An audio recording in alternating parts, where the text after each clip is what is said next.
Oh, shoot. Ugh. Of course my pen cap falls in the trash can. Give me a minute. Okay. We're gonna let everyone roll in before we get started today.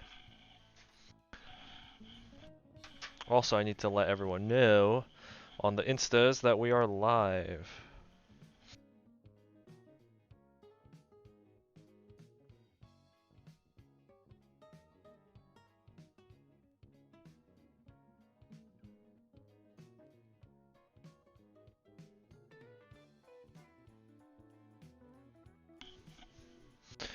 Hey, Gunzo, I saw what happened, your injury. You said it's doing better?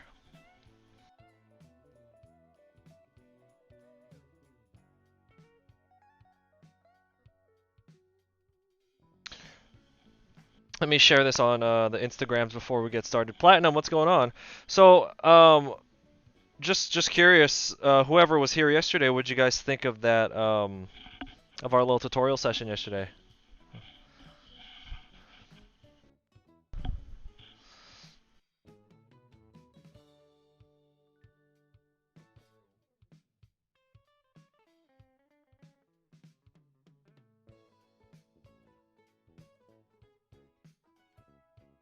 You're not working today, Ruckus? Alright, let me share this on the Instagrams and then we will go ahead and get started. Make sure everyone knows that we're live. Okay, so what had happened yesterday, right? What had happened yesterday was we were doing the 8-head method.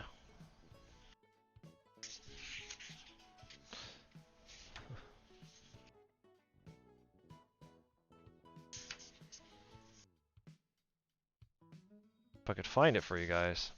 So what had happened was yesterday.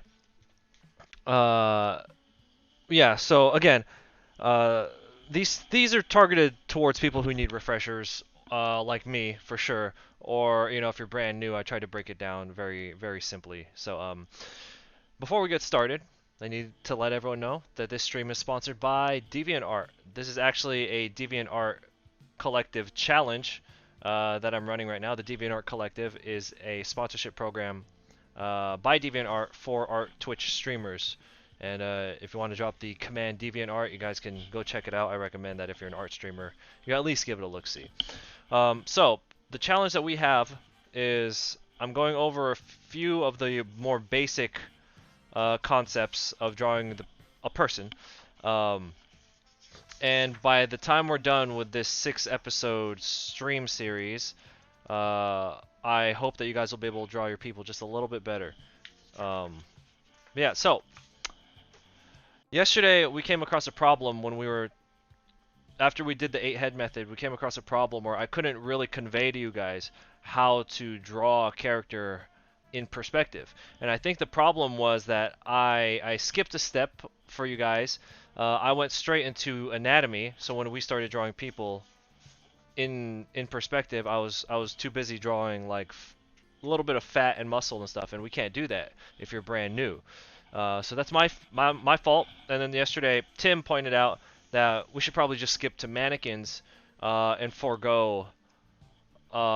maybe forego going too deep into the skeleton, because what good is a skeleton and what good a muscle is going to be if you can't draw the shape of a person. So that's my fault. So today we are going to focus on, instead of going all in on the skeleton, today we're going to go in on just getting your person that we studied yesterday, right? Hopefully you did your thing yesterday. So you took your 8-head character and we're going to turn them into mannequins, and then we're going to start being able to rotate them. Okay? So Gunzo fell like 5 feet and my left ankle took... Oh, God.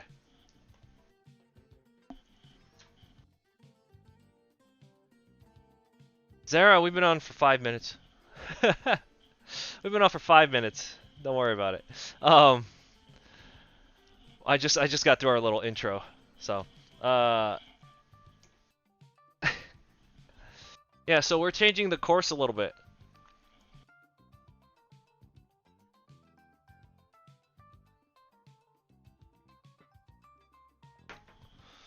Peter, what are you saying? You'd be able to watch it in a lower quality? Is so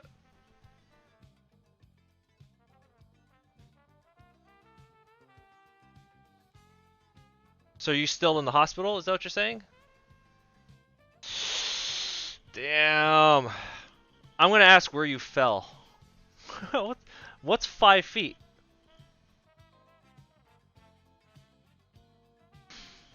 Peter, I'm also uploading these to YouTube afterwards in case you trying to watch it live is a bit of a problem, or if you just can't do Twitch at the moment. I'm uploading them to YouTube. The problem is the one from yesterday had a little bit of copyright music at the beginning. So when I uploaded it to YouTube, they caught it and they're just like they asked me to trim it out, and I said sure. So they had their little robot trim it. Dude, it's been trimming it since yesterday night, and it's still doing it right now on my other computer. So, all right. So we're gonna go over a couple things. Who here? So okay. So this is a continuation of yesterday. Um, there we go. All right. So yesterday when we worked on the 8 heads, I showed it to you, but I drew the characters, or I drew the people very much with their muscles, right? And I think that was the mistake, which is something that we're gonna change when I turn this into a Gumroad tutorial. So you guys got to thank Tim on clarifying this stuff. Uh, this should have been more like this. Maybe not quite this extreme on the mannequin.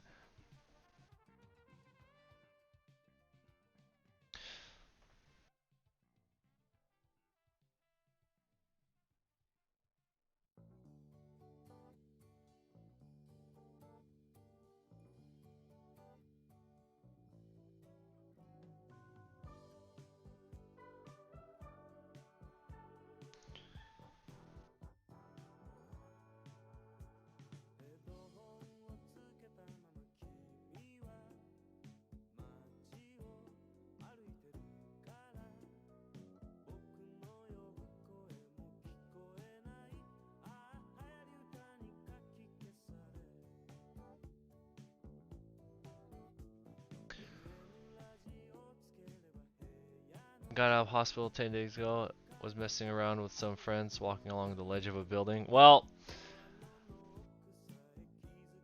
that sounds like a fun time though, so it's hard to blame you. That sounds fun.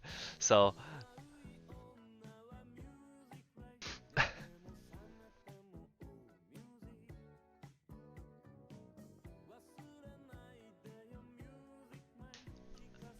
yeah, so I'm gonna just kind of refresh on everything that we touched on yesterday, except we're going to break it down and turn them into mannequins instead.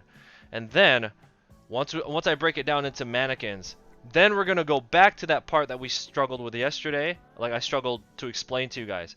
So we're gonna continue from the 8 head, turn them into mannequins, which is just a simple shape, so like this. And then I'll go ahead and re-explain the perspective, draw out the perspective grids, and then I'll show you how to put the mannequins in perspective. Yeah. Yes, this will be uploaded. All 6 of these episodes are gonna be re-uploaded. So they'll be available as VODs here on Twitch, but I'm uploading them to YouTube. Just YouTube is just being a bitch right now. So, like, I have the other one uploaded right now on YouTube already. It's just YouTube itself is doing some work. It's like doing some chopping on it, and it's just taking forever. Thank you for the follow. Appreciate it.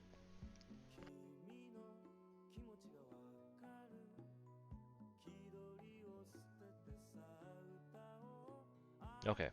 So for me, let's go ahead and start a fresh page.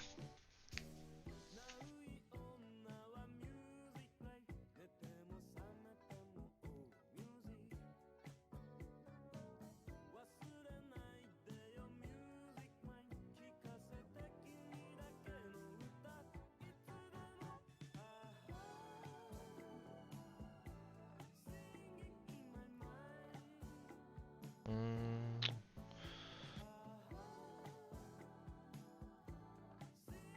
Yeah, I actually I took the file. Oh no, there's something wrong. I took the file in to edit it and chop it down, but near the end of the video, and this only happened when I imported it into Premiere Pro, the audio got unsynced for some reason, and I couldn't determine where the syncing had issues.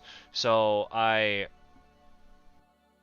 yeah, but the raw file that I downloaded, the audio is perfect. Yeah, when I and you know what, 100%.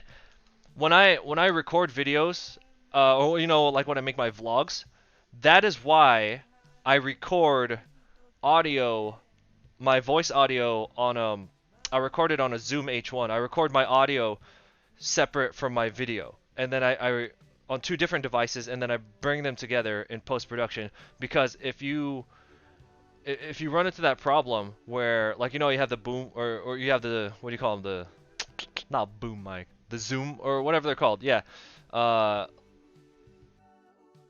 the shotgun mics on your camera.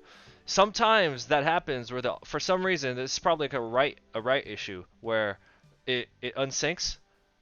Then it's like, what a pain in the ass. But if you have them separate, not only is the voice quality I find higher on a lav mic, but it's just like it's easier to stick together. Anyway, that's irrelevant. So no, you're not late. We're just getting started. So all you missed was we were just talking about what we're gonna do today instead of the skeleton, which I we'll touch on it a little bit, but I don't think it's that important, honestly, if you're just getting started. So yesterday we went over the 8 heads, and I'm gonna show you how to turn that 8-head person that we did into a mannequin. And then that mannequin I find will be much easier to put in perspective. Yesterday we had issues. Anyway, yeah. So off topic for my while I set this up.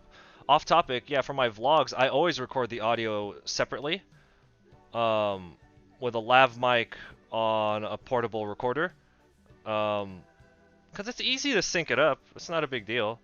You still have the base audio from your video file, and then it lets you do more creative things like vloggers who always have the that shotgun mic that's connected to their camera, right? This is like about as far, like right here, like that's about as far as you could hold your microphone, right? Before you start to lose quality. If you have a lav mic, you could put your camera on a tripod and set up a shot like 50 feet away, and then audio will still be crystal clear. Yeah. I use the Zoom H1.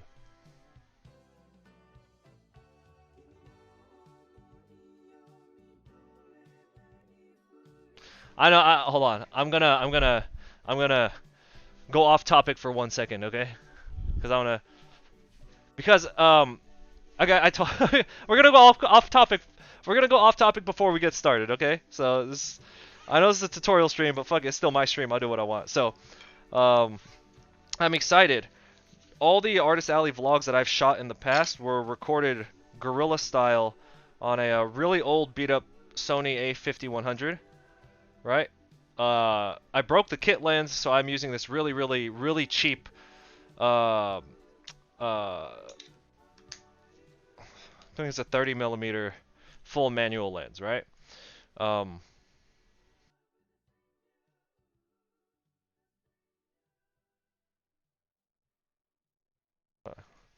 but during COVID, I went ahead and upgraded all my gear, and the next vlog I'm going to be shooting is going to be next month. So I upgraded to the 6400.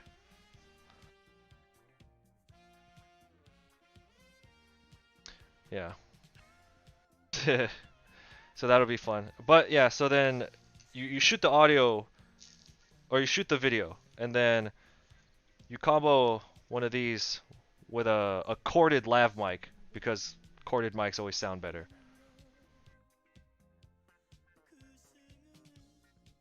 You don't like the 6400? I need the 6400 because it's the only one in my price range that has the reversible mirror, and when I vlog by myself, I need to be able to frame my shot by myself, and this is how you do it.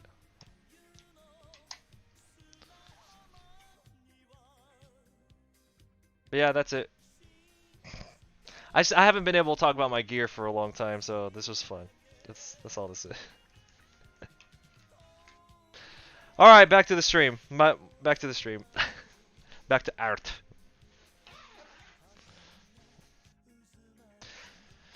Yeah. So, Friday, July, I believe 16th.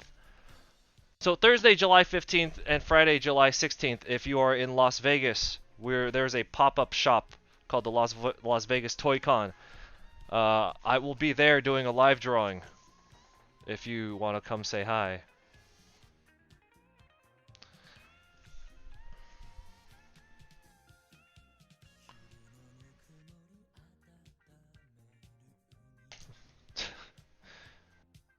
Yeah, during COVID, I don't think anything's going down in price electronic wise.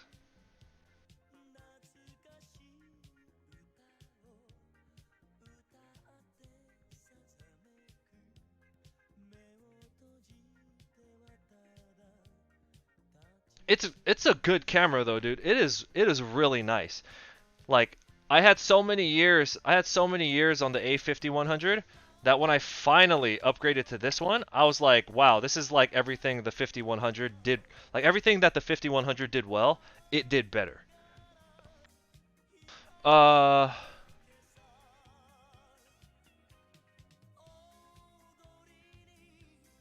Weather over here, well, I live in Fresno, California. We hit triple digits every year. And it's surprisingly humid here today. There, I don't know, like, but that's any electronic though. Like you could stress over that, right? But it's like it's not worth stressing over. If it's in your budget now and you really want it, I think you should just go get it. If it's in your budget right now, there's no indication that it's gonna go on sale, or it's gonna drop in price. Um, I would say just get it. Unless it's not really a priority and you're just like whatever, I just want it for fun.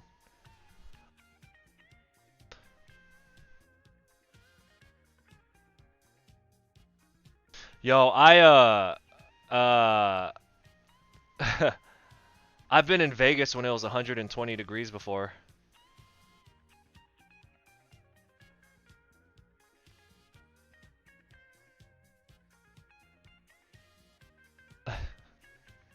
Fucking gross, man. So my proportions here are really because I didn't measure it out, so just excuse that he looks a little wonky, okay?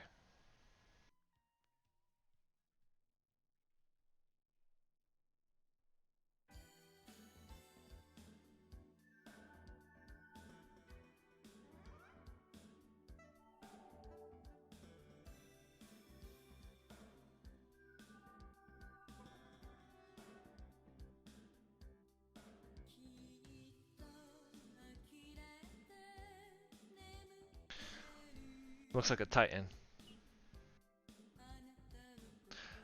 Peter, it doesn't give you the option to lower the quality? Are you on mobile? Because I know that Twitch mobile is absolute trash, useless.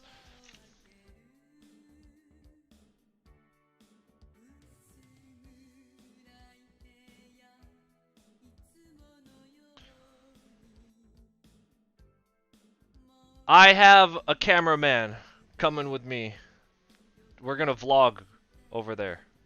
So yeah, I'll have something for that. Okay, and I'm just gonna give you guys a heads up right now. I'm actually not going to be publishing any vlogs until next summer. I'm working on a big project right now, and it's going to be it's covering stuff from COVID all the way it's covering stuff all the way from COVID all the way till Anime Expo next year.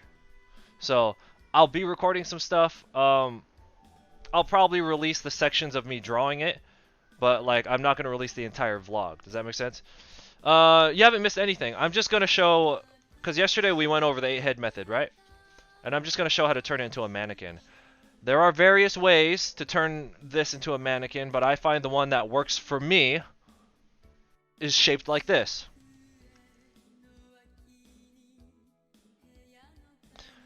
Some people like to use cylinders for the head, right?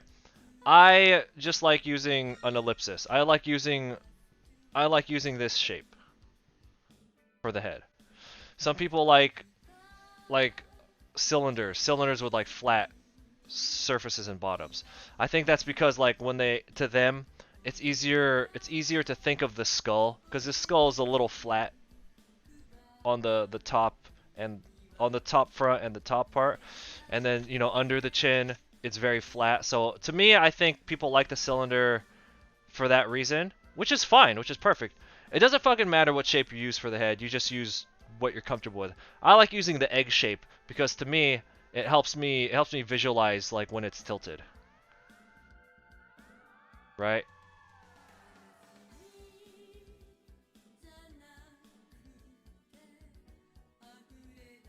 So I like to use a shape for the head that is easy for me to imagine rotating, right? So like you could use a cylinder because it has flat top and flat bottom.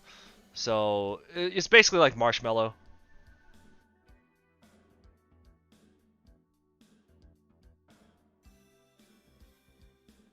Oops.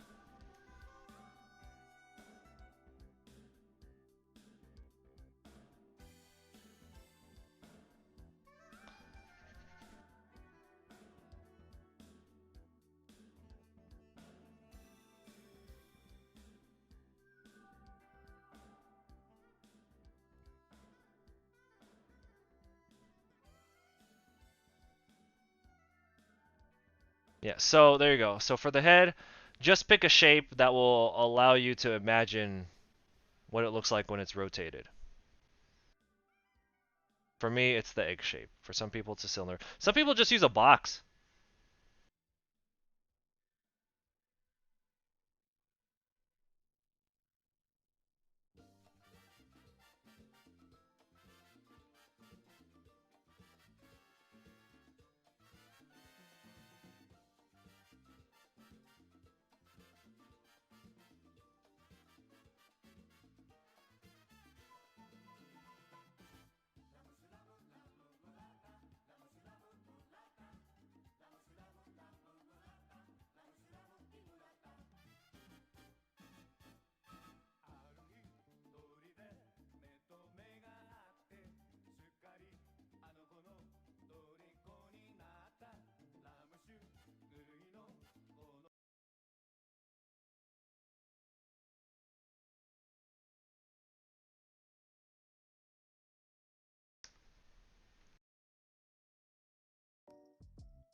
What's up, Tim?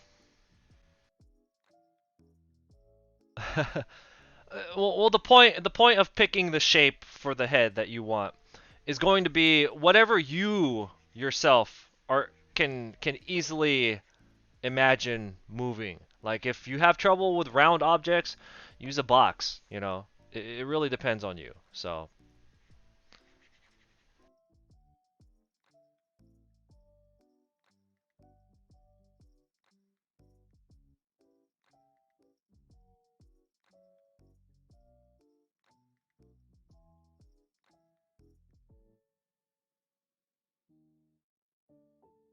all right. So,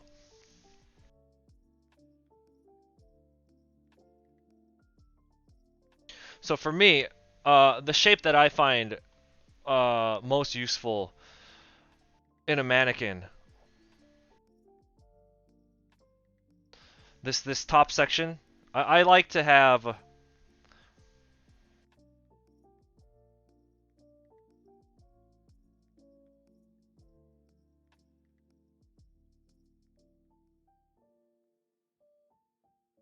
the section right above the pelvis, between the bottom of the rib cage and the top of the pelvis. I like to have it like that, like a flexible. Think of like Think of like a tube.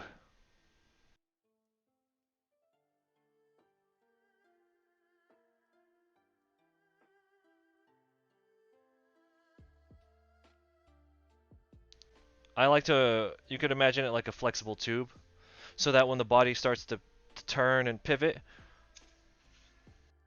And the reason I like doing that shape is because I like to put those cross contour lines on it, which will, when you start drawing characters in perspective or you start to do like gesture work, it's kind of easier to picture. So let me give you an example. Um, so like let's say you have your character,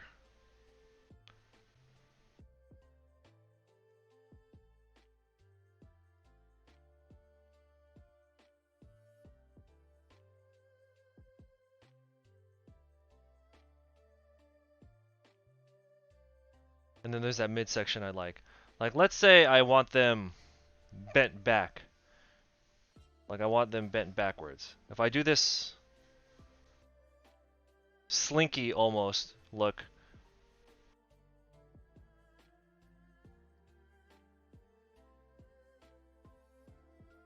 and it's just easier to imagine, it's easier to read. You know what I mean? And you'll put the pelvic piece in there.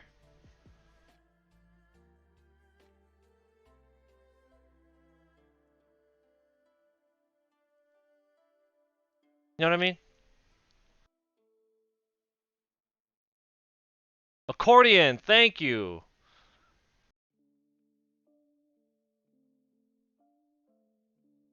Oh, my bad.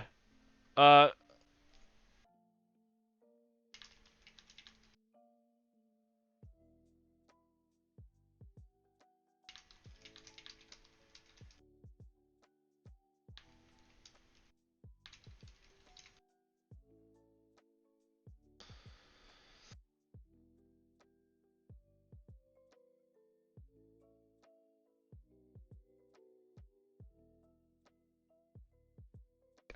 I got you. Yeah. So that accordion, there you go. There you go. That's the perfect way to describe it. I go for the accordion look because to me, it's easier for me to imagine that. Yeah. There's a couple other there's other ways to do it. Like we were watching that Alfonso video yesterday, and he likes to use he doesn't like to separate his characters right here. He likes the idea of like, let's say this is your gesture line,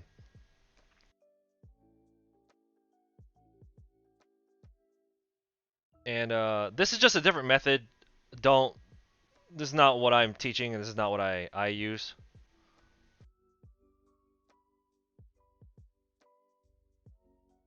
You know, so to him, it's easier to imagine the body bending right there. But that's the same fucking thing as what I have. That it's the same thing as to what works for my brain. Oh boy, we're getting a lot of YouTube subs, man. The that first episode from yesterday, it's uploaded to YouTube, but YouTube is trimming out some music, and it's been trimming it for like fucking hours, dude, since like last night. Matt says it feels more logical to put the tube there. Yeah, and there's some people who don't do boxes or tubes. Like Andrew Loomis, his mannequin looks like this. His mannequin looks very hourglassy. So he's the line here where the nipples are.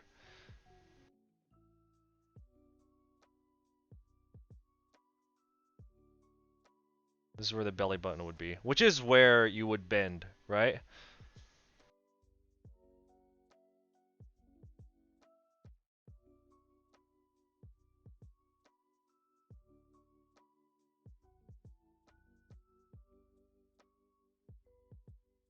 And the thing is, the cool thing is, all the mannequins work. I recommend that, like, I like mine, but like you can go research the different shapes that people use. And I prefer the slinky one. In the same way how, and as I'll show once we get to the arms and the legs, the reason is because they're like I believe the correct term is cross contour, but like it I like to convey volume, right? And doing this kind of shape has always helped me. It helps me with my perspective as well. So I don't know. That's to me, it's more natural to use the accordion in the center of the body.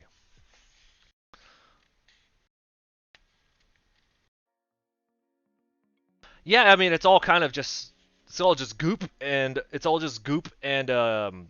organs there. So, but yeah, it's whatever works for you. Anyway, so we'll go back here. I like to sit mine right in that belly area, like where you said, where there's nothing going on. You know, down here you got your you got your pelvis. You know, and then up here you got all this fucking nonsense going on with the ribs.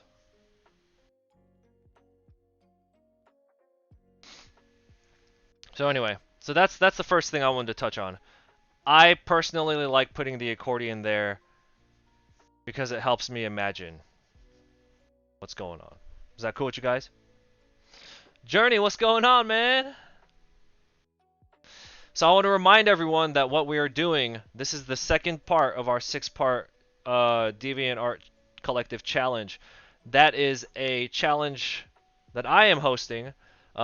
Basically, for the next 6 streams, we talk about different topics, and I want to see you upload something to DeviantArt in regards to your studies of that particular topic. So I'm really only asking for six uploads, and if you can do that at the end, oh, you win some one-on-one, along with a couple of little prizes which are in the infographic, which just dropped in the chat.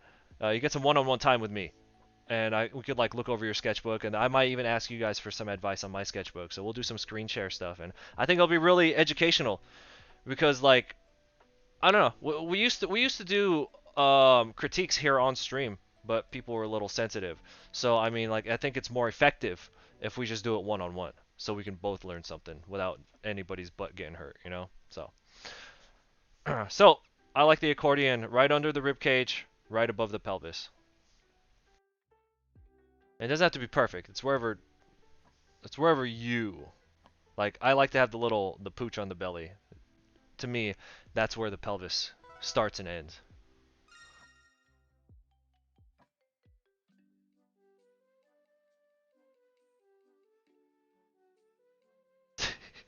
Hey Zara, I don't know. All right, so okay. So we talked about the top part.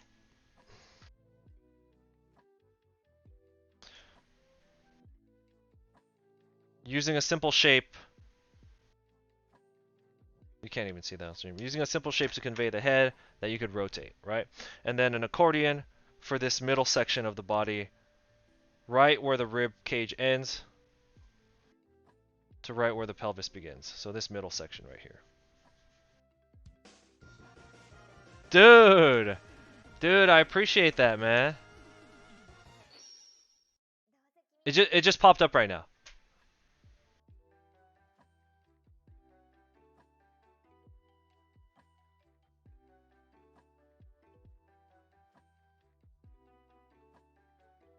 All right. And then this next section, honestly, I just use like a half barrel shape, right?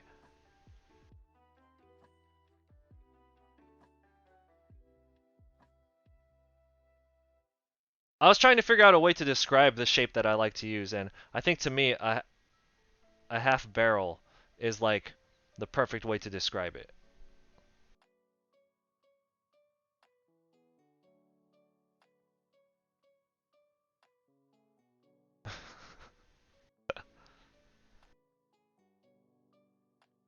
There. It took me a minute to figure it out because yesterday when we were going over mannequins, I made mine and I was just like, how do I describe this top piece? Oh, it's the bottom half of a barrel or the top depending on what way you have it rotated. Got to be sub. Hey man, I appreciate that. So basically from the clavicle to the bottom of the rib cage, which is what touches the accordion, I like to use this half barrel shape. And I'm gonna redraw this whole thing without all this nonsense stuff right next to this, so it'll be clearer, okay? So don't worry about it if it looks a little cluttered right now. Journey, I appreciate that. I hope everything's going well on your end, dude.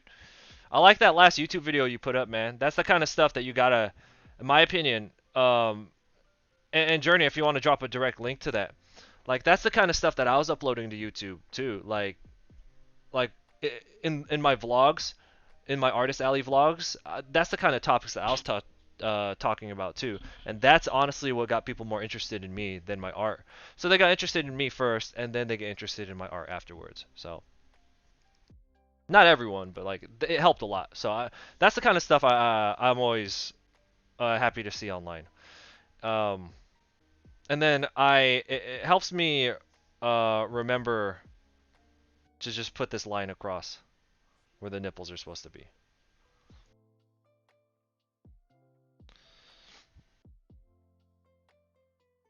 So you put that a little under halfway through, about right there.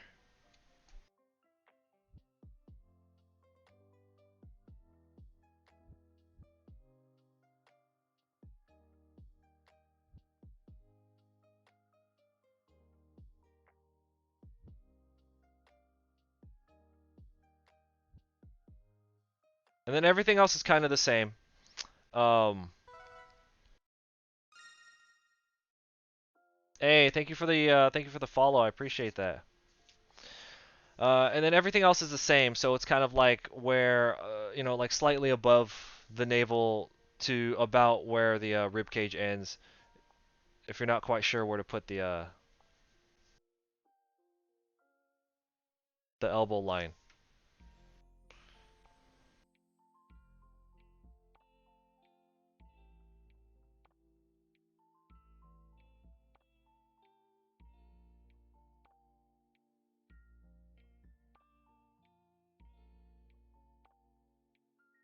Not too bad.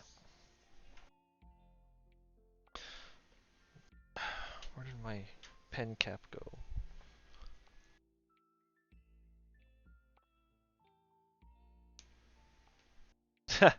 Hey, Journey, that's good, man. I appreciate that.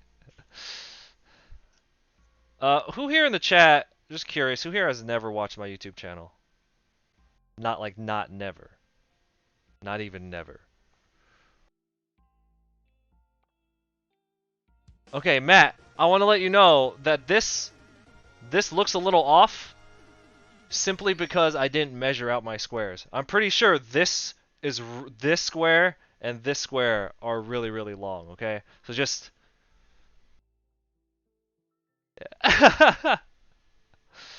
Oh!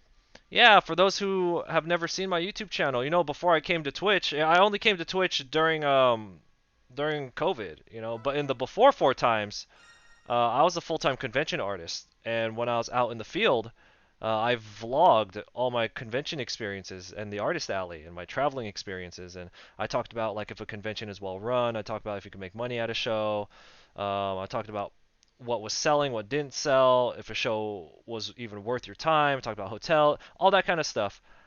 That's all in this 83 episode YouTube series. It's like a 5-year 83 episode YouTube series. That's what I did before Twitch.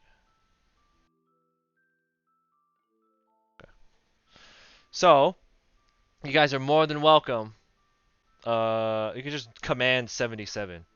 Somebody want to drop command 77, please? Joshua, what's up? Thank you for the sub. Holy shit. I appreciate it. What's up, man? Not too much. What's up with you?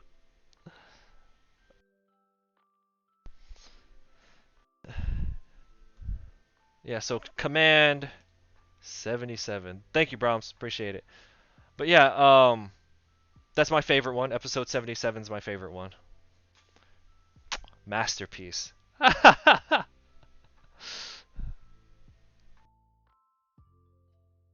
Nah, Journey, don't worry about it. I got you subbed already. It's all good. All right, guys. So don't get crazy, man. I appreciate your one sub. Save it for next month. Save it for next month. All right. So, uh, if you're just tuning in, we are turning the human form, which yesterday we broke down into the 8 heads, right? But we want to break it. Whoa, glitch in the matrix. We want to break it down even more so that it's like a mannequin, so it's easier to read. Okay.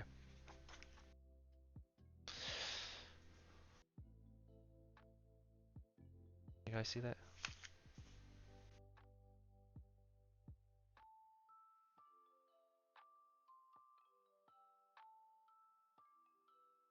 So I like to use this shape right here. Oh, Journey. I'm located in California, but I'm not in Los Angeles. I'm in Fresno.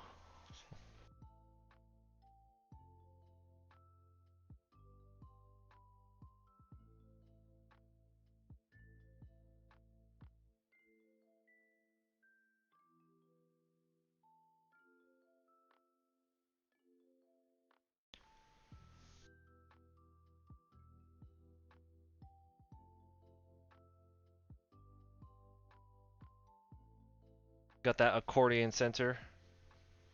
A little bit lower, maybe.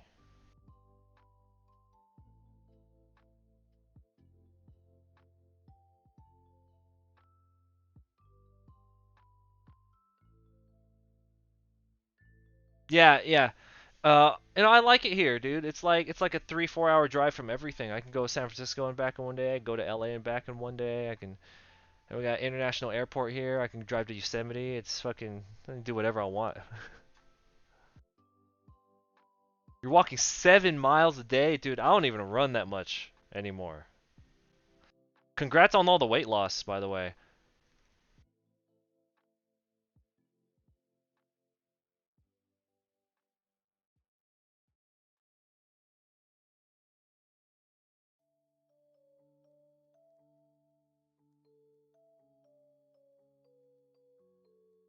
Okay. So when it comes to the pelvic area, there's really no way to mess this up, honestly. Uh, just line up where the crotch is, which is the very center of the body, and just put a shape that will accommodate the legs. Honestly, it doesn't need to be that complicated.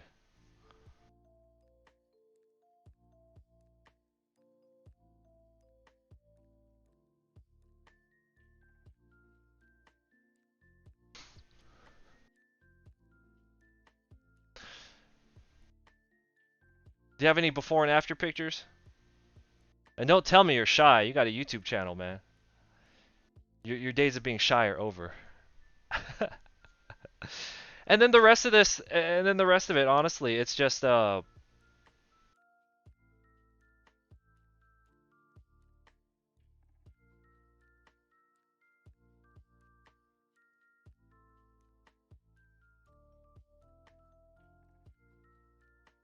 like Mega Man feet, man.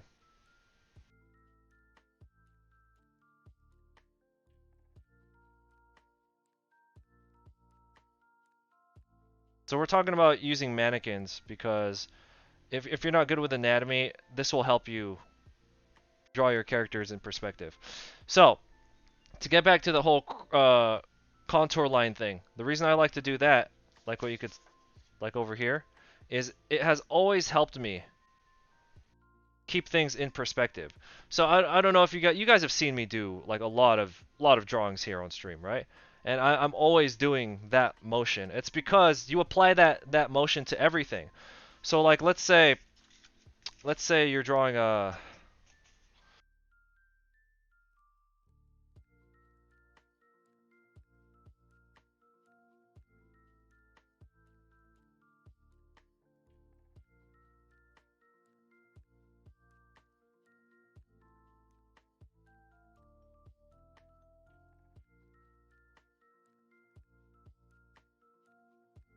say you're drawing a hand, right?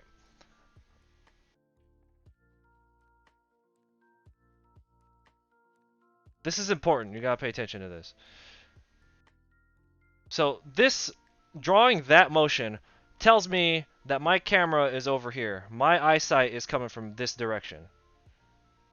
You know, it gives that illusion, right? So if you were to put a jacket over it,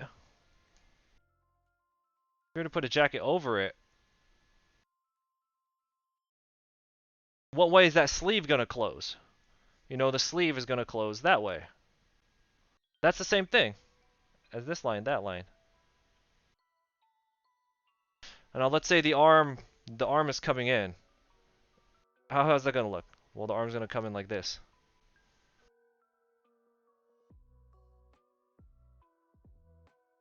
And the reason that's important is because if you're not good at doing this, you can't visualize this, then you're gonna end up having a drawing that looks like this. It's either gonna be flat, or you're gonna put this on the wrong side.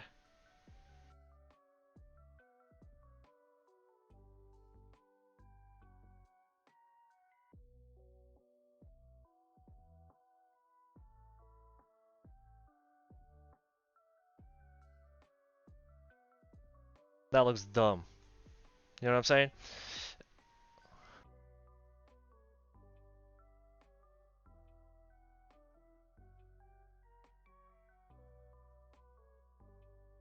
Well, Joshua, I appreciate it. But no, thanks for the gifted sub. I appreciate it. So, okay, before we move any further, I can't emphasize how important this has been for me. With fucking everything, especially if you're gonna start freestyling like I do.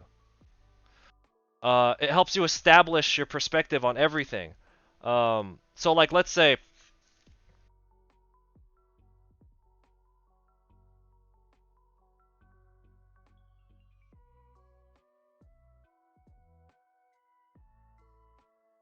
you see that?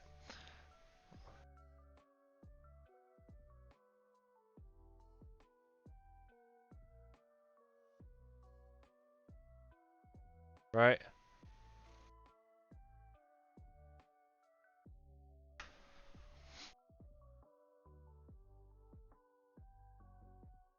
Okay, so I know I kind of bounced around a little bit, but does anyone have questions about that? Like application questions? Or why it's important?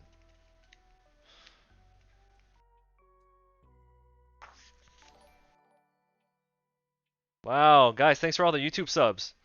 I guess I should start uploading on YouTube again or some shit.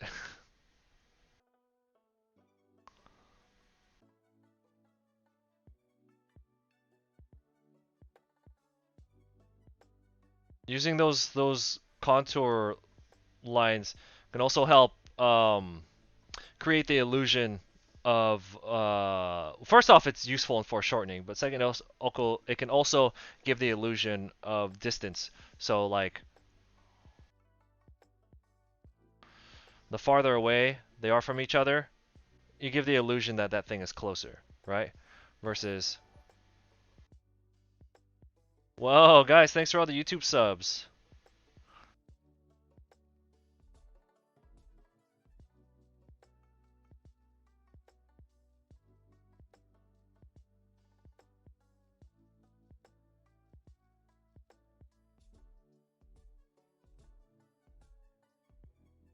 If your pen is filled to half capacity and you're writing at 2.3 miles per hour, how long will it take you to reach Kim Jong-il level? Huh. I have no idea what you're talking about. Yo, I don't pay attention to Kim Jong-il that much anymore, man. Like I saw that the first time I had watched him in, like, I swear to God, like 5 months was was yesterday while we were I think I came across him doing a live drawing yesterday because it just popped up in my recommended, and I just popped it open, and that was the first time I'd seen him draw in like months because I just don't pay attention to what he does anymore that much. Like, honestly, I don't multi-stream. I don't stream on YouTube anymore. It's against my affiliate here on Twitch to multi-platform stream, and I know people do it. It's just I have my own feelings about um I have my own feelings about YouTube, man. Who do I watch? Myself.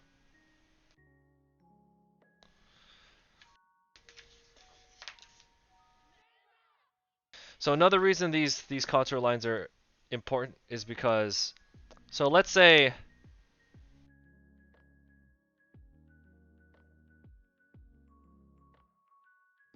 yeah, we're gonna take this leg right here, okay? Let's take this leg over to the next page.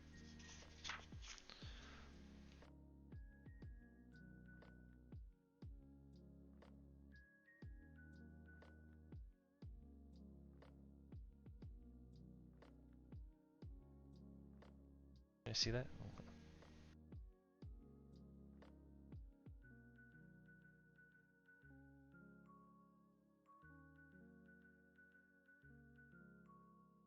If let's say your horizon line is right here,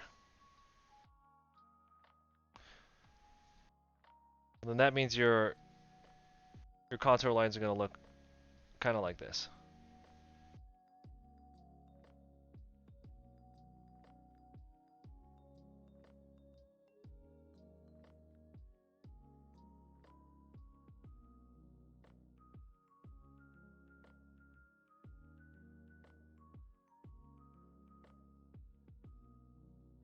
Does anyone do that with their drawings?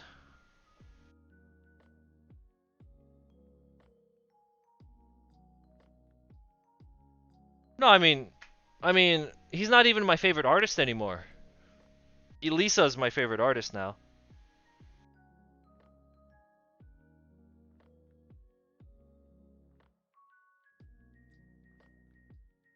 Okay.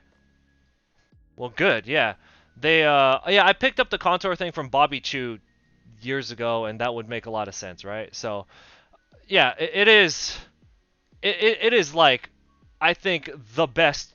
It's the best tool for. It's like, um, you could just fucking do it for everything. Like you go, if we go through my old sketchbooks, you can do that with everything. It helps you with everything. It helps you with perspective, but also like foreshortening, which technically is like a perspective thing, right? But you know, you have trouble foreshortening. Even Cycra teaches that coil method. Have you heard of the coil method when it comes to foreshortening?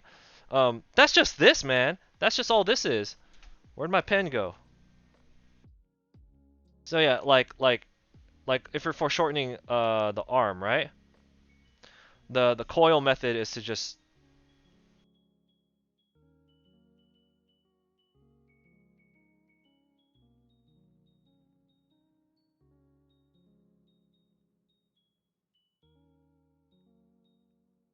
that's just this, man. That's just that, yeah. Spirals work decently, yeah, but again, spirals are just this, isn't it? It's just this. It's just the contour lines. But I think it's because it's easier to picture like a hollow tornado. You know what I mean? It's easier to picture a hollow tornado for some people. Guys, thank you for all the follows.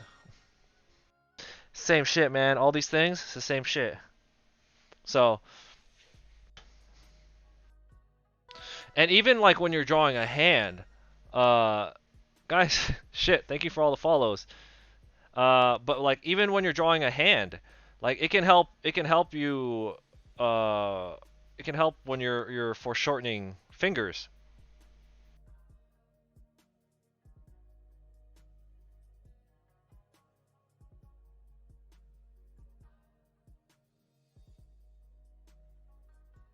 Wow, that's super exaggerated Yu-Gi-Oh finger, but you know what I'm saying.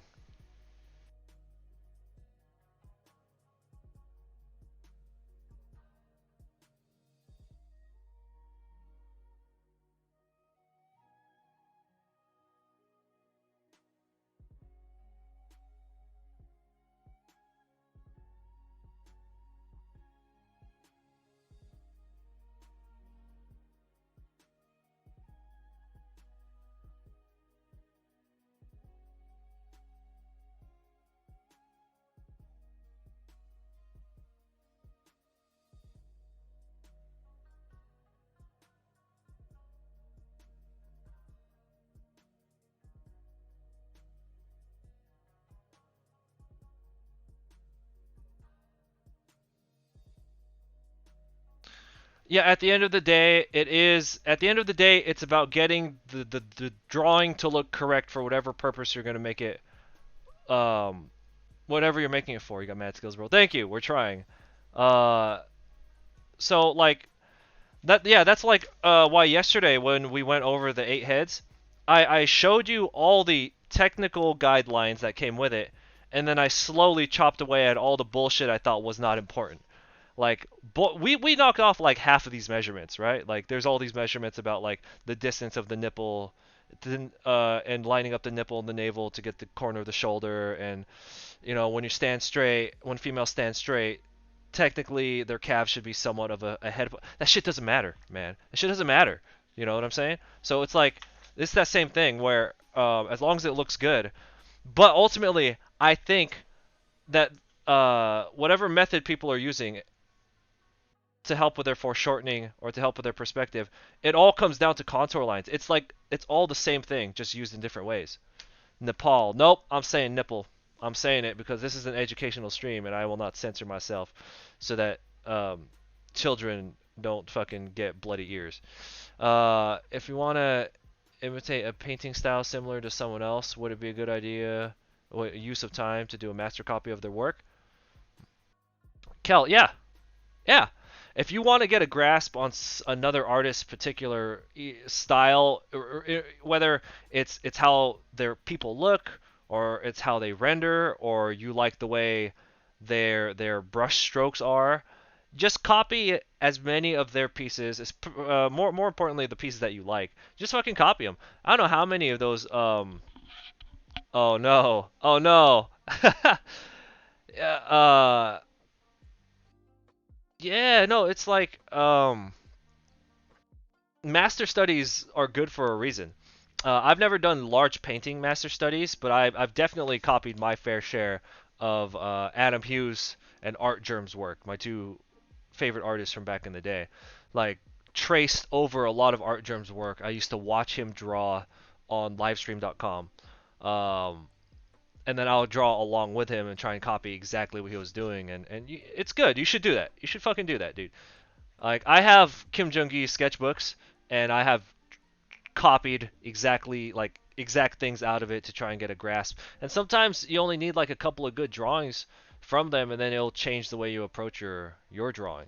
It's fucking cool, dude. You should do it. Anyone who doesn't do that is they're really squandering a good resource.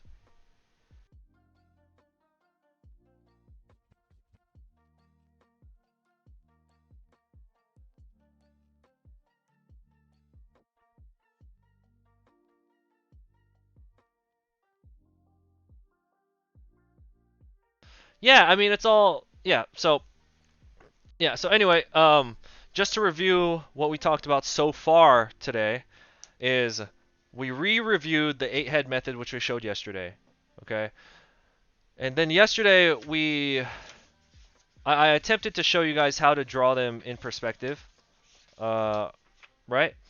But I think we were having issues yesterday because a lot of people who were here yesterday were having issues um, because they were really weak of the anatomy, and this is targeted towards like new people. Okay, so if you're experienced with this already, this is kind of not for you, or you use it as a refresher. But because their anatomy was so weak, we couldn't get like this kind of stuff down, right? So we made this figure right here, and I decided today we're going to focus more on mannequin work. So I went ahead and we just went back from where we left off yesterday to slowly transition it into mannequins and how I like to make mine.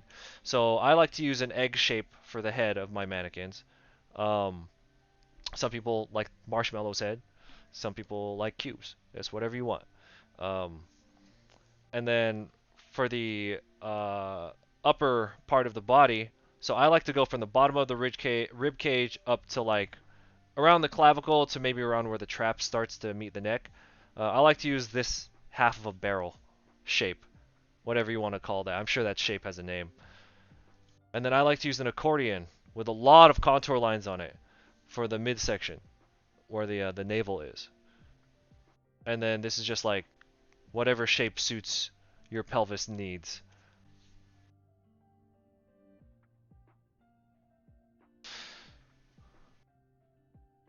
I just bought some of Hogarth's books. They are great. Do you think when drawing from reference as a beginner that it is easier copying from a drawing than a real picture? I think that's one of those things where I think you're overthinking it. I think you should just try both of them and then figure out which one you prefer. Like most, like for all you know, if you're recopying a drawing from somebody else, there's a good chance that they used a real life picture as reference. So that's one of those things where you probably shouldn't think about it too much and just try and find something that looks like what you need and then work on that. Like a lot of artists, including myself, just take a picture of like now that you got your cell phone, you can just put the timer on your cell phone, do a pose, and then you can practice that.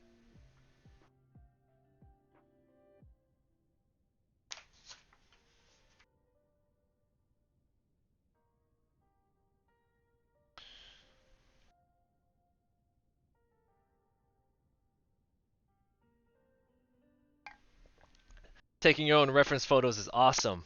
Yeah, yeah, because then like you could trace over it and you don't have to worry about somebody trying to fucking detective you and like have you seen those? It's so ridiculous. It'll be like a pose, even if it's slightly altered, and they'll be like, "Oh, they took this pose from a screenshot from like this porn or something." And I'm just like, "First off, you got too much time on your hands to find that." But anyway, that's off topic. So,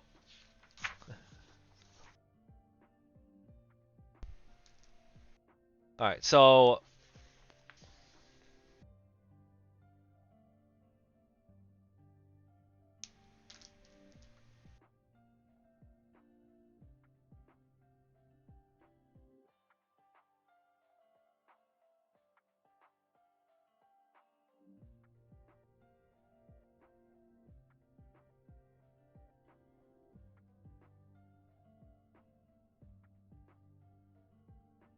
from what I've heard, everything is an interpretation of the real thing. So when you're copying an artist, you're copying from their interpretation, which is why drawing from life is important. Yeah, that's why I said everything comes from something else. So I mean, if you like I said earlier, if you're gonna copy a drawing that somebody has, they probably use something based in real life to make that drawing in the first place. So you're basically that's just life drawing with extra steps.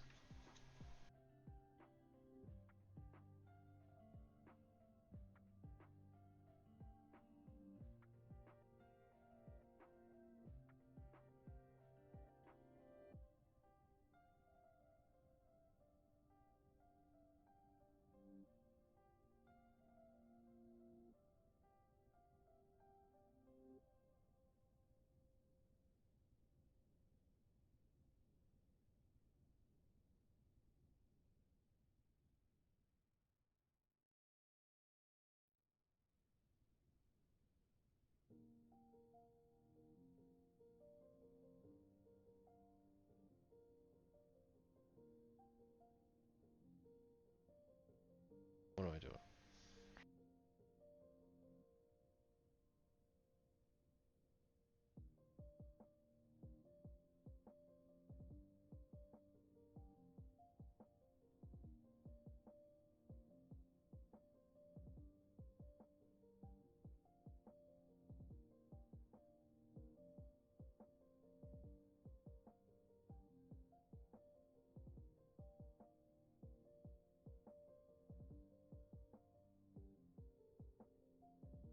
Okay.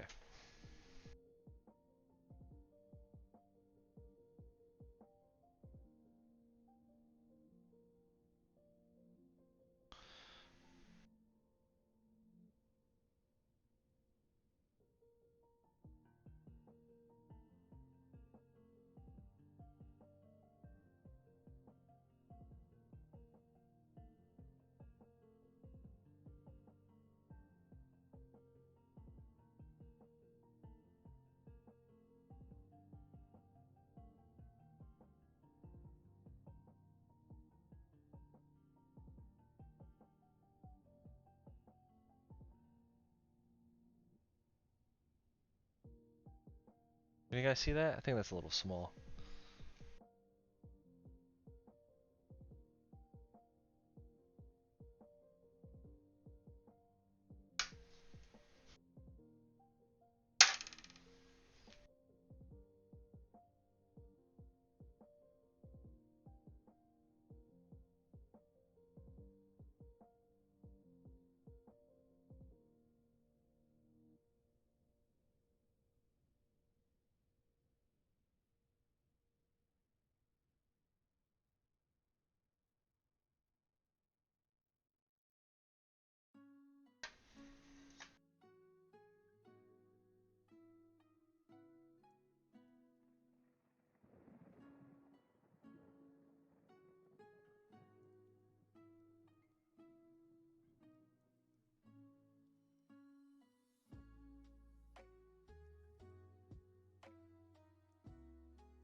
Ugh,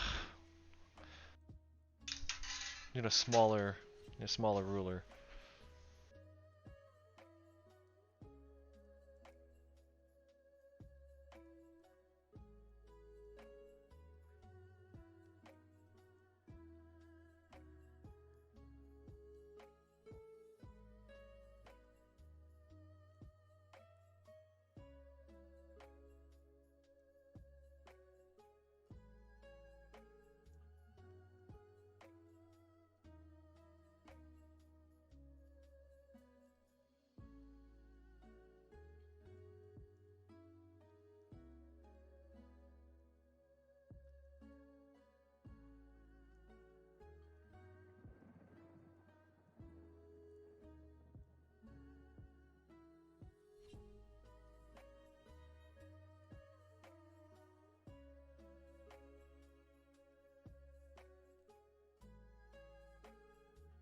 Okay.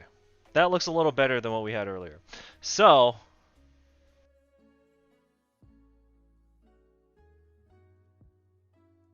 Titan, what's up? We are changing this from a skeleton stream to a mannequin and finishing yesterday's, um, putting it in perspective because I don't think the skeleton's that important. Now that, after the issues we had yesterday, I was kind of like, before, when the next stream we're going to start adding muscle, and I was just kind of like, it'll probably be more important to get the mannequin in perspective first, and then we could turn the mannequin into muscle. That's way easier.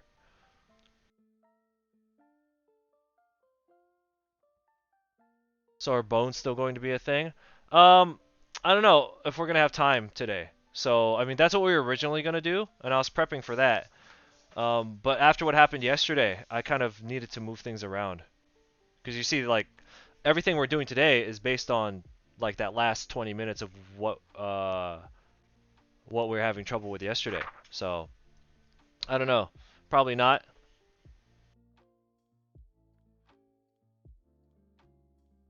All right.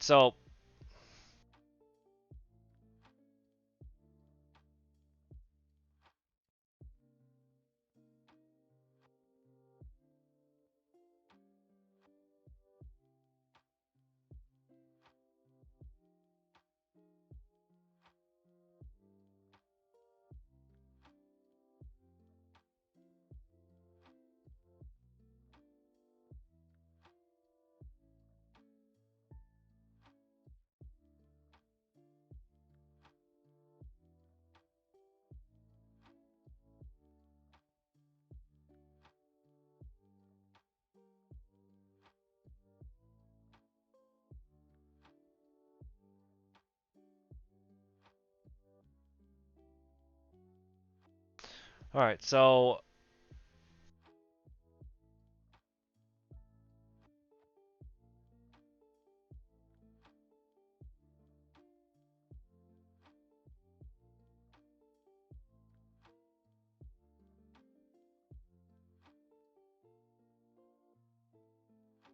like I said, with the when we picked. All right. So I showed you guys how to do 1 point and 2 point yesterday, right? So basically, you just take your 8 head method box, that thing, turn it into three-dimensional box. Put it in your perspective grid. So then where are you gonna draw all, like, your head and all that stuff? Well, it's you just use this. Now, if you had a ruler, you could equally measure everything, right? And that would probably look a lot cleaner than what we have. But concept-wise, it's basically just this. These should all be equal distance.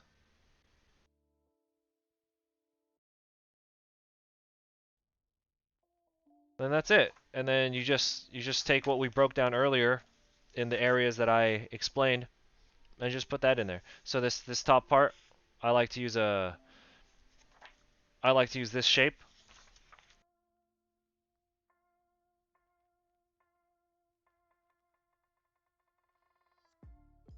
But here's the tricky thing. Here's the tricky thing with this. And this is the part that I'm having trouble teaching.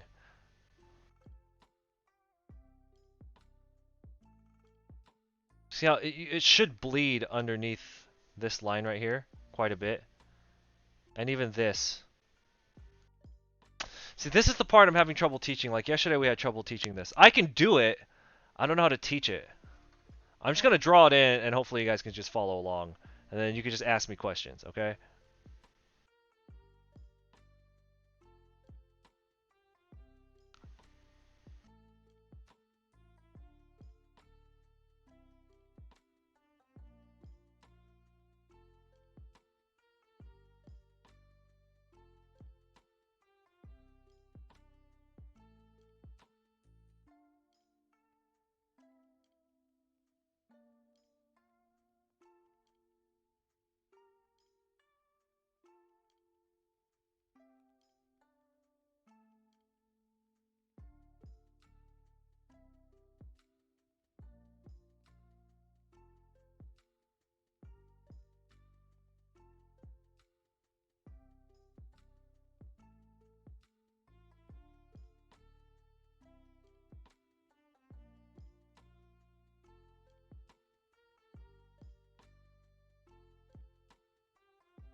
Okay, so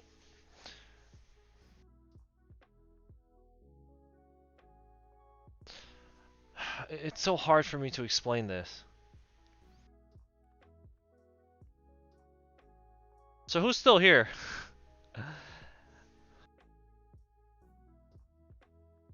Because ultimately, like, it's because you're able to see underneath. It should bleed kind of into the bottom. Okay.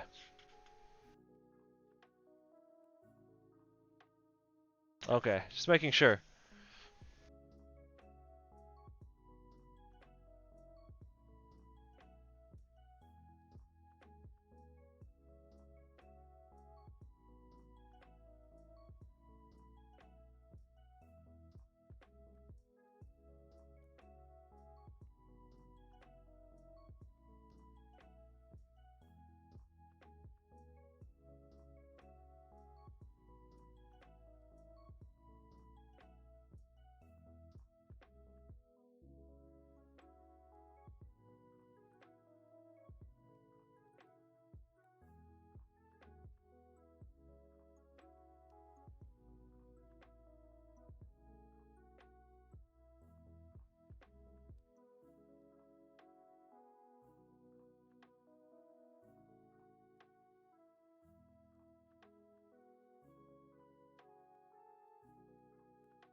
This teaching thing is harder than I thought it would be.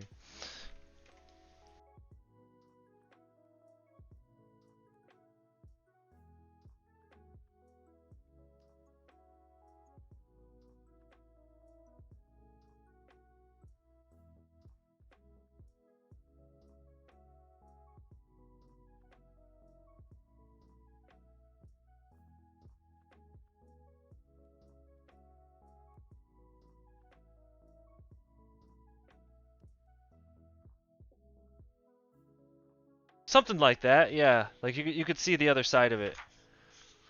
Doing the work. Oh, okay.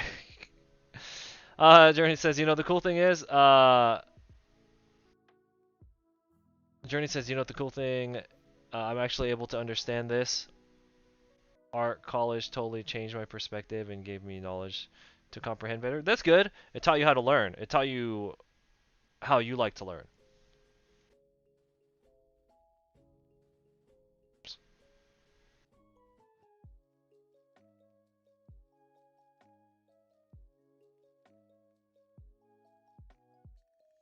It's not rocket science. Okay, good. It's just like sometimes I don't know, because you know I've never had to try to explain this stuff before beyond somebody just asking me a question, right? So sometimes I'm just like, oh, did I miss something? Does it make sense?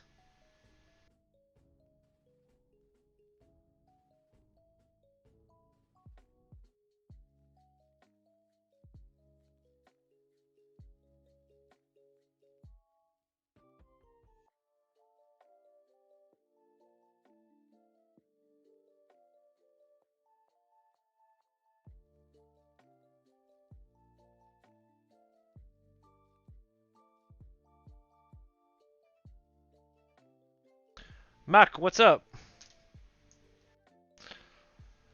Well, you know, like we talked about proportions yesterday, they're all just guidelines. And I like the 8-head method, and we talked about that yesterday. And the VOD to that is still up here on Twitch. If you want to take some time to go look at that after this. They're just guidelines, though.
Nope, too much badonk. Let's cut it down a little bit.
More or less.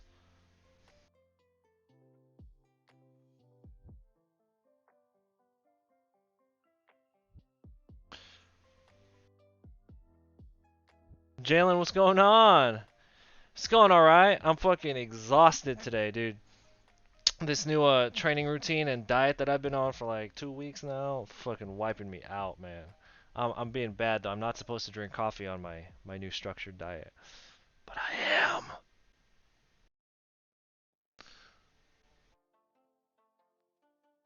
You make the torso too long. I learned the 8-head method, but I got lost applying it uh, to poses that aren't just standing up straight.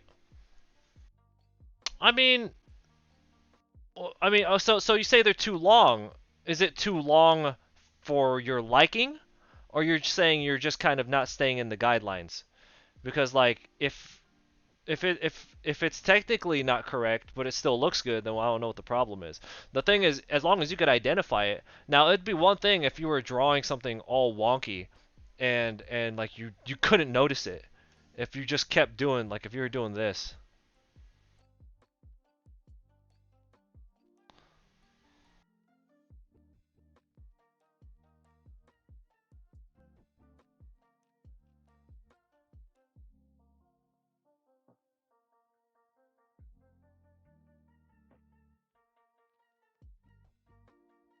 you know, like if you were doing something like that,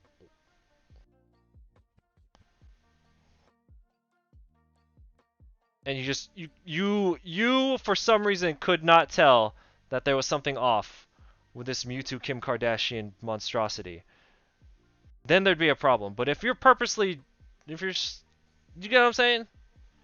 like, like, uh, there's nothing wrong with it being a little long, dude. Like, these are just guidelines, they're not rules. Unless you don't like how it looks, and in which case.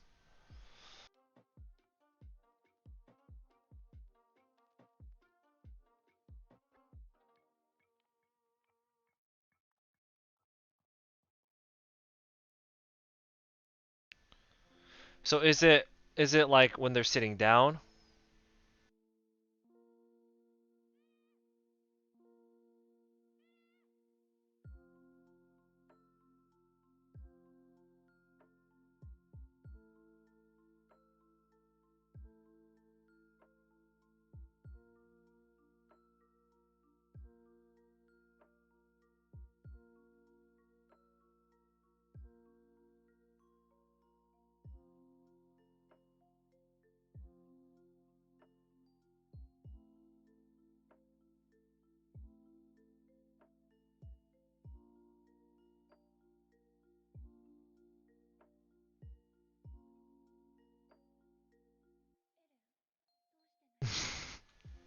The Beast Titan. Nah, but that's like awesome though.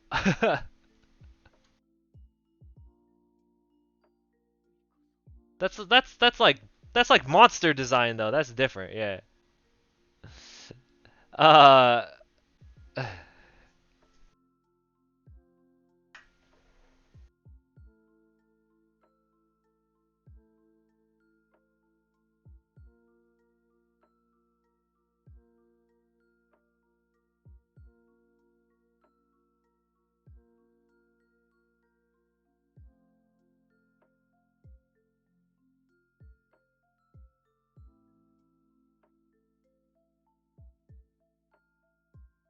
so guys, I agreed to do my first live drawing since COVID, July 15 and 16 at the Toy Con in downtown Las Vegas. That's on Fremont Street. I'll be there for one day. Like I'll be there. I'll be in Vegas for 2 days, but I will be at the event for one day doing a live drawing. So I agreed to doing it, but I'm only doing it for one day. They wanted me there more, but for more days. But I have prior engagements. So yay, I'll be back out in the field drawing again.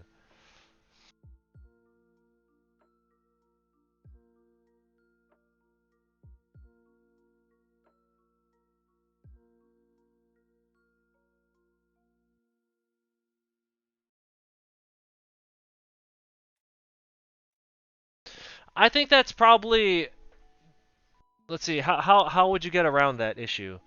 Or how would you solve that issue? More life drawing, perhaps?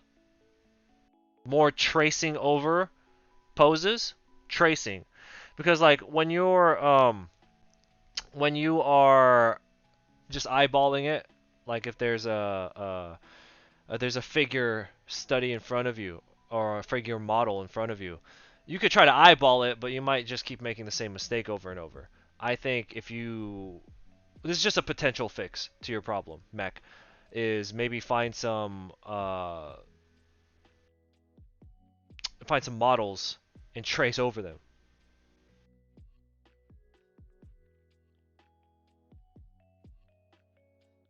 Relating, you've been doing gesture a lot and tracing recently. Okay, has it been helping?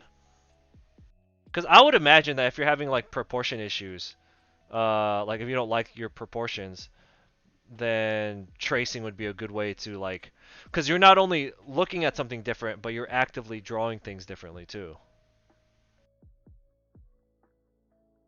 Like for me, this section right here gets a little wonky sometimes, where it touches the top of the pelvis and the bottom of the rib cage. But then I kind of don't care either. Like that's that shit that I kind of don't care about. Cause like I can make it look like I can make it look decent, decent enough.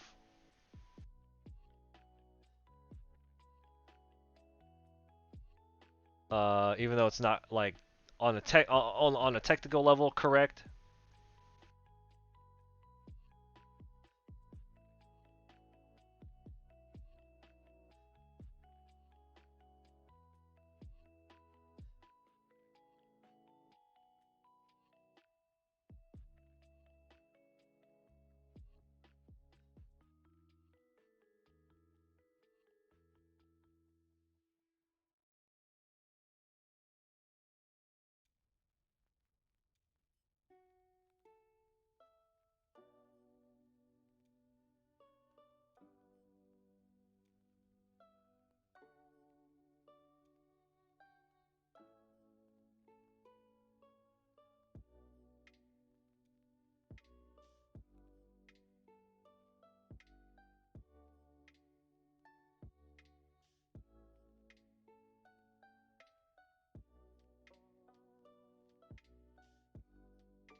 I think my so he says I think my visual library is pitifully low. Oh, so you think it's just you just need more practice? Like that could be the simple thing that what you're doing is good, but you just need to do it more. It could be as simple as that. But I mean, like you're already on the right track because you're identifying something that you don't like or something that you identify is a problematic for you anyway, and you're just taking steps to fix it, you know? Eventually you'll figure it out. But like I said, the problem would be if you cannot identify where your weaknesses are. So I think you'll be okay. Matt says I've been tracing over board schools to figure out how the shape moves through space while rotating, and it really helped. Yeah, I see improvement for sure. I think I'm just frustrated because it's taking longer. Oh, okay. I didn't read your previous comment. Yeah, it's just this shit just takes it just takes time. It's just like any skill. Want to get good at driving, want to get good at basketball. I mean, it just takes fucking forever, dude. So again, like you're on the right track already.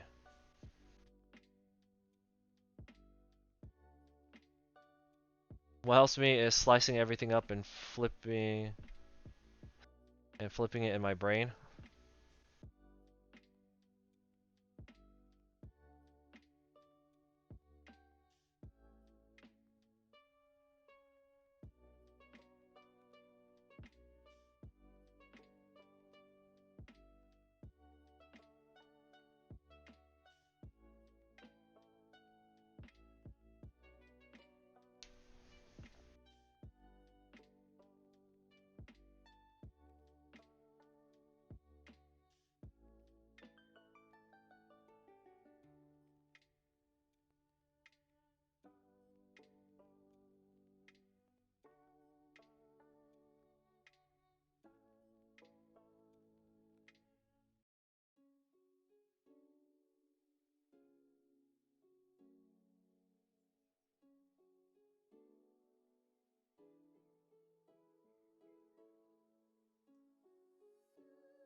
How you would attach the anatomy to the mannequin? Well, I'm like kind of doing it backwards here.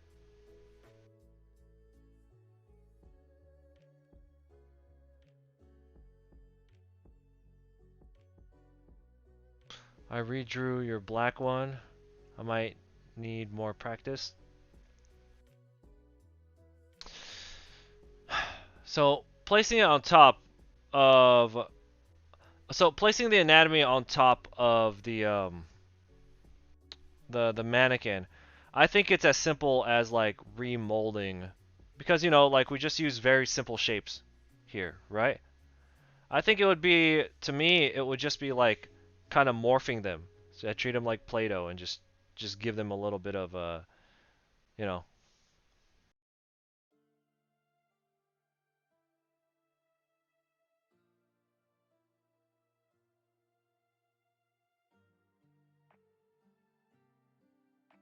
Wait, no, wait. We need to find a mannequin. Hmm.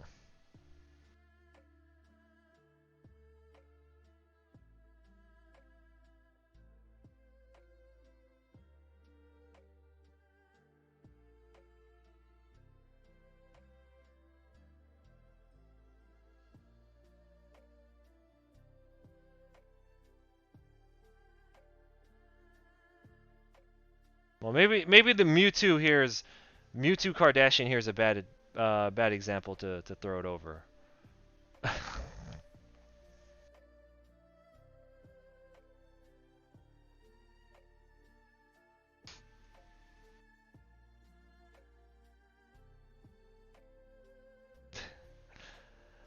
Yeah,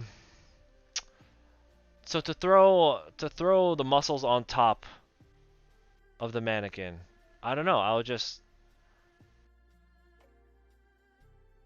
I mean, we have it broken down already right there. We have like we said, we have those anchor points. Yeah, where like if you know where the chin is, you know where the nipple is, you know where the navel is, you know where the crotch is, you know where the bottom of the knee is. You basically just need to know the muscles in between, and you should be able to kind of fill it in.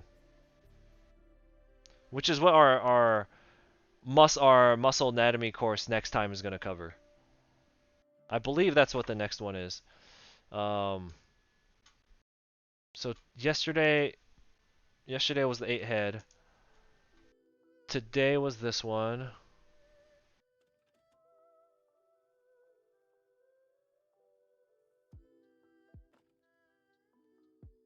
So today was this one. Tomorrow is.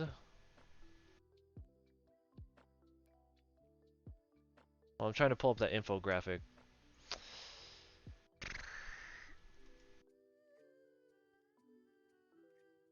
Okay, so tomorrow. No, wait.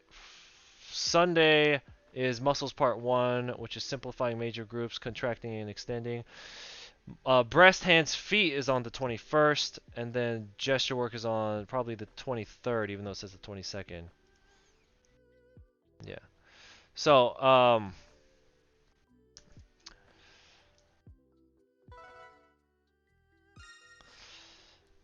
thank you for the follow. Where the clavicle muscle meets the sternum, it's behind. You're talking about the Dragon Ball muscle, right? You're talking about the Dragon Ball muscle. Um,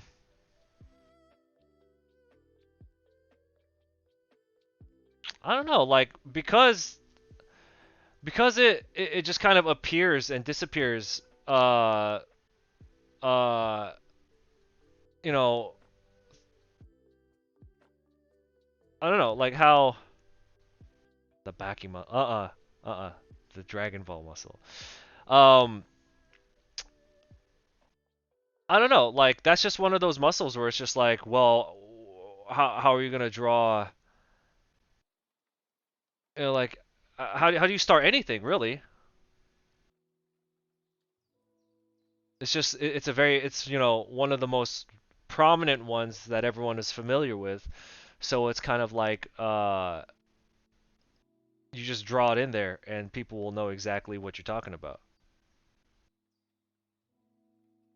But we're not going to cover that today. But my short answer to that is to show it connecting onto the mannequin. My short answer to that would be the same way we do it with everything else. Since it connects, to the head near the ear, I guess we would need to draw the ear first, which means we would need to draw the head. So you can only draw that connection if you know where the ear is. You only know where the ear is because you drew the face and you drew the head. So you'd have to start backwards. You just make sure that we put our head and our face on first, basically. Diz and Mac, thank you for the follows.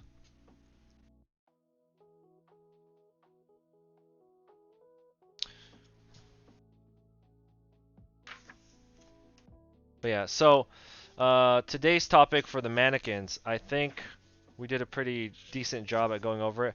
Keep go ahead and throw your rounds of questions.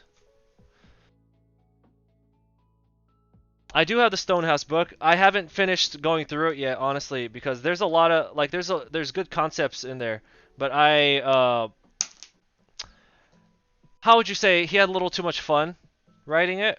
There's a lot of stuff in there that is it's humorous. And there's a ton of really good information on there, but for me, I need a book where it's just like, here it is. Who here has read the Stonehouse book?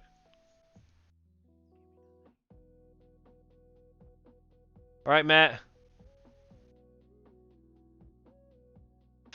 Yeah, like, um,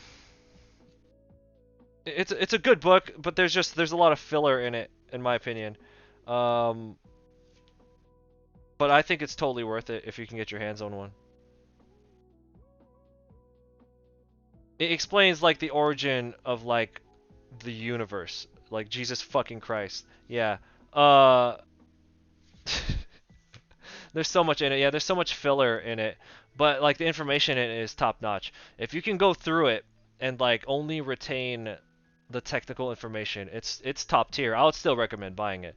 I do prefer books. My favorite kind of books are like straight instructional books. Um, that's how I learn best. That's how I read and retain information best. But I still think it's worth the price. Yeah, like Morpho. Morpho is just like, here. This is what it is. Here's a picture. Here's what it is. Yeah, in the Stonehouse book, it's just like, okay, so feet. So back in the 1700s, I'm just like, oh my god, like fucking. Guys, I am exhausted, man. This diet and training routine, is whooping my ass though. I'm not gonna lie though, I feel great. Like I've lost so much weight. I just feel uh Pinterest. I don't use Pinterest, but everyone is top tier. Is top tier for references for anything. Pinterest is the shit for everything, right? What's my training routine? Well, I used to do a lot of heavy powerlifting stuff, but I recently went and got a custom thing made. So it changes every day. Let me show you what I have today. Today's a really light day. Thank God. So here's an example of yesterday's, okay? Then I'll give you what I have going on today. So yesterday's it was it's a 5-minute jump rope. But instead of doing 5-minute jump rope, I do 3 rounds of jump rope, which is 3 minutes each with a minute in between. So that's 9 minutes of jumping rope, and then I run a mile. That's my warm up. And then 15 burpees, 25 jump squats, 30 push-ups, no breaks in between. Take a 60-minute break, repeat twice for a total of 3 sets. And then after that, we do like mountain climbers, planks, and then just like high knee stuff, and then explosive jumps. And then we do it's a lot of high intensity interval or high intensity interval training. And then when we're done with that, which usually takes me about like an hour and a half to get through all that, like I'm so gassed out, and then I go and hit weights. Yeah, you got boxes to jump on. Yeah, I got a clean ass gym to work. I don't work out at home. Yeah, and then the particular routine that I am on now. This is my first time ever getting a routine not my own. This is the first time I've ever taken a pre-structured routine, which is actually really nice because I don't look ahead for the next 30 days. I don't look ahead to what's coming up, so I get surprised every time I go into the gym. Like I go in just I go in blind and then I pull up the routine and then I just do it. So it's been fun. When you have your own workout routine and then you just do that over and over, it gets a little boring. I used to, yeah. RJ, yeah, I used to have over here in the back. I used to have a Rogue Monster Light rack. Once the gyms opened up here, and then I got vaccinated, I sold that shit, and then I built a new workstation over here. So I got rid of that whole gym setup, and then I built a, I don't know,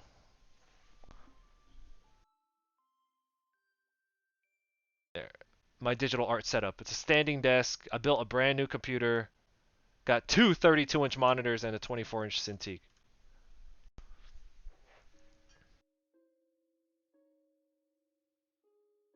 Yeah. So when it comes to the mannequin, uh, it's pretty easy, right? Like, for the mannequin I like to use, like I said, I like to have the accordion in the squishy center where all your organs are. That's my that's where I like to have the accordion because it helps me when it comes to bending the body. It helps me visualize stuff like when I'm bending the body.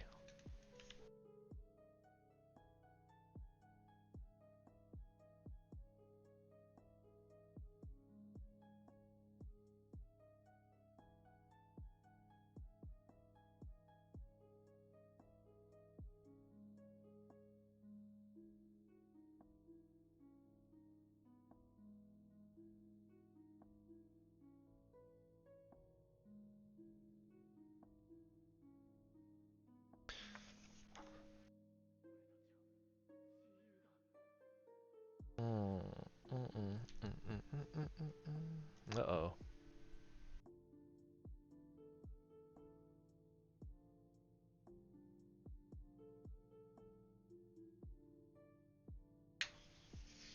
So we talked about converting the body into the mannequin that I prefer, but then you should also be able to go backwards on it too, right?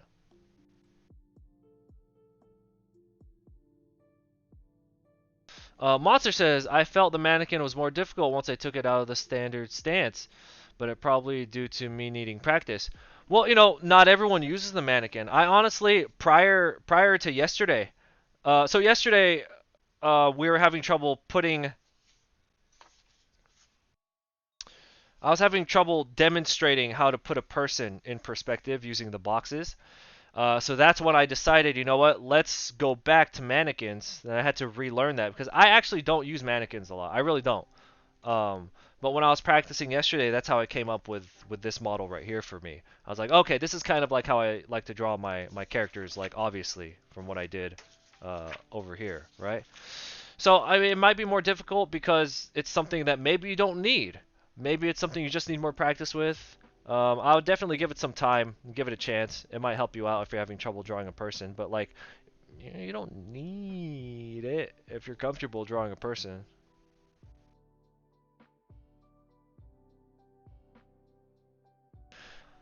Yeah, drawing basic shapes in perspective, which we covered yesterday. Um, so like, let's say this is your horizon line,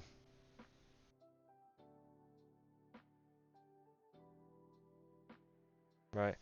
So like being able to draw.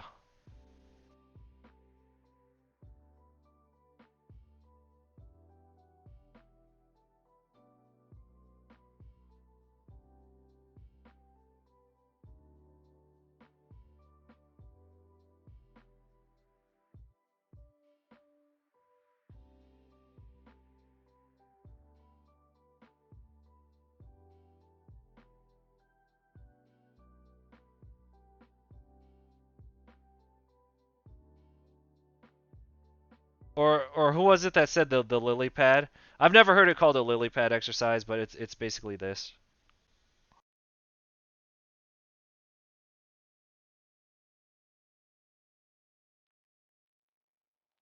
That's why we always say, dude, like when we're doing our regular streams, not these quote quote educational streams. Every time we do a stream and people ask what's one of the main fundamentals to focus on, we all of us we uniformly always say perspective because you apply perspective on everything.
Is the stream lagging? Let me see if I am dropping frizzity frames.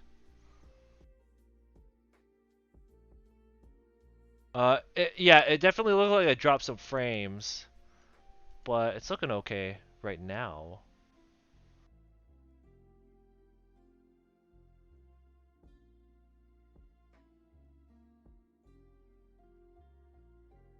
Well, it's because this stuff, it's hard for I have trouble teaching this stuff sometimes because like okay, we've all been taught how to drive, right? You go to like a driving instructional school and they teach you all the little things about how you're supposed to drive. And you absorb all of it, but you don't practice all that stuff, right? Like I can't think of a good example, but they teach you all these little dumb things that they test you on and that they tell you to do when you drive. But when you're driving, you're just like, how do you drive? I don't know, just fucking drive, right? That's how a lot of these particular topics are with me, where I practiced them a lot back in the day, and I only took what I needed from them. So me trying to teach it again, I need to share that stuff that maybe I didn't retain because because I didn't use it while I was in the field, and I haven't studied it for so long. So it's hard for me to teach some of this stuff because a lot of it comes really natural now. Does that make sense? So I try.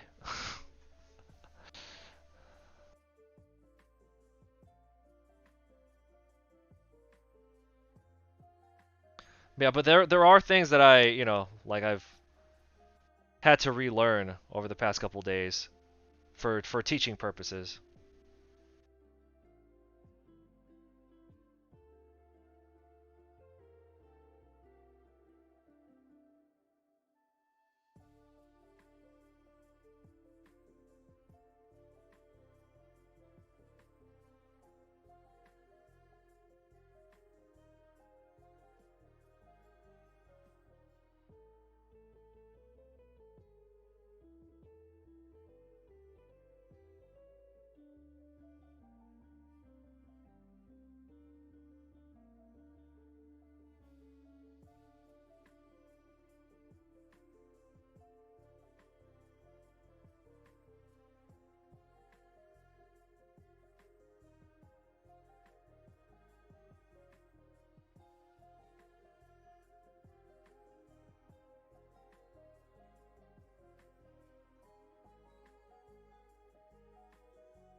Monster. That's actually a really that's a good comparison too.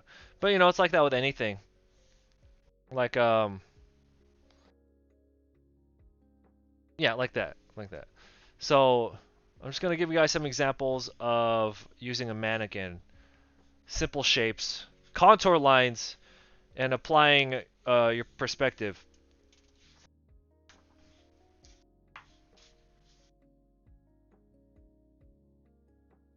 And we'll get into gesture later. Like I have a based on the schedule, we have a whole stream just on gesture.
Talking about the song is fire.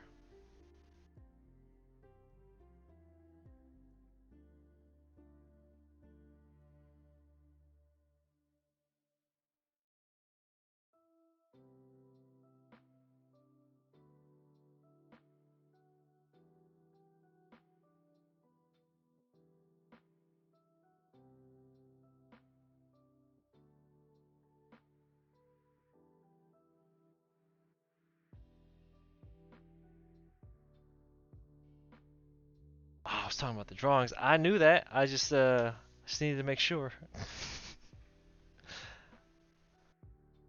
I just need to hear it. No, I'm good.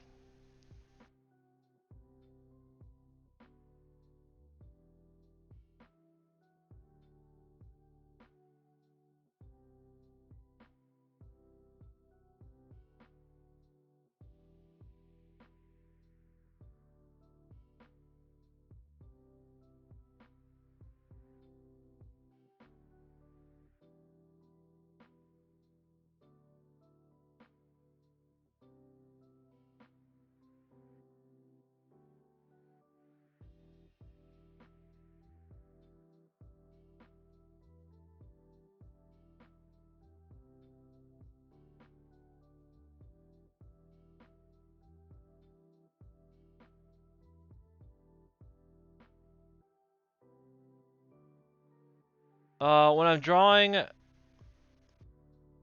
oh, you don't hear no music? Is it that low for you guys? When you're drawing the mannequin, can you talk about placement as you go? Yeah, yeah.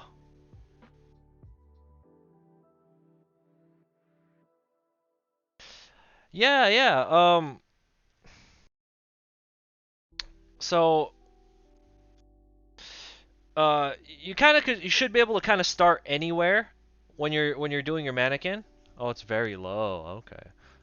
Well, as long as it stays low if I'm talking. Yeah. Jesus, this whole time, huh? I've been over here jamming out to this anime shit. So, I'm out of coffee. Do I get more coffee or do I keep drinking water?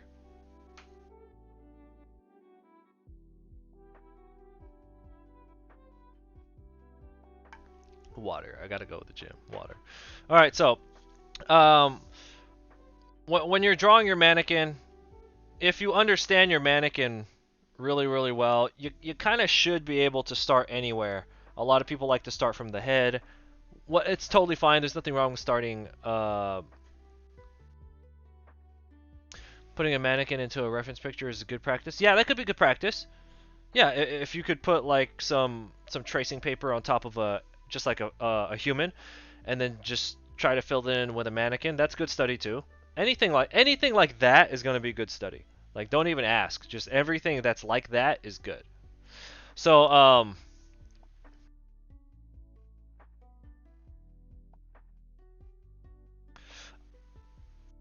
it's hard to say because I make these poses up as I go.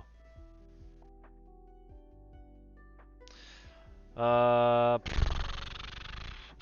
explain stuff.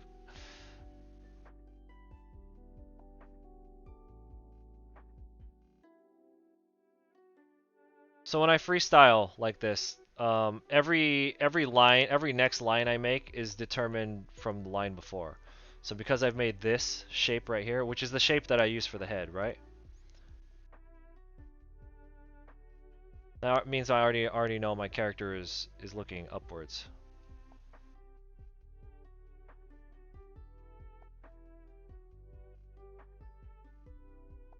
So I have a few options here.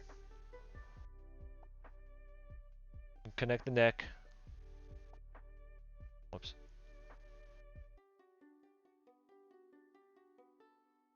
And since I'm looking underneath the head, he's like this. So I should be looking at the neck from underneath as well, so it'll have those kinds of contour lines.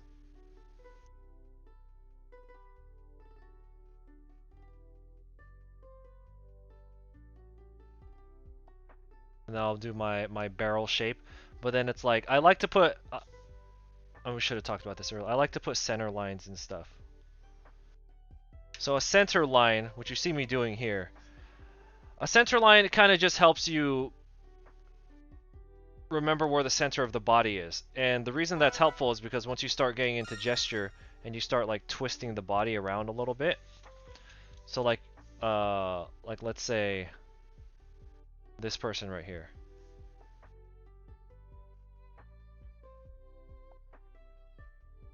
See, his center line was facing this way up here, and then it was in the center, and then now it's facing this way a little bit. When you get into gesture, that's going to be one of your ways of like creating a more interesting looking pose.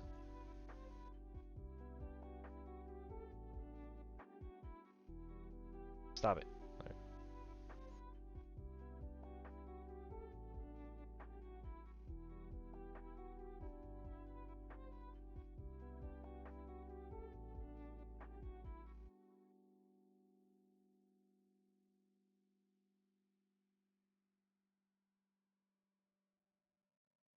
Anyway, so center lines are useful. Ugh. You notice those center lines? Yeah, my bad. Again, that's one of those things I just do and I don't really think about it. But yeah, center lines are good because they'll help because you know I use that for the head. I use that for the face. So that kind of helps me figure out what direction it's looking in, which is why I like this shape. I like this oval shape over something like a box. Um,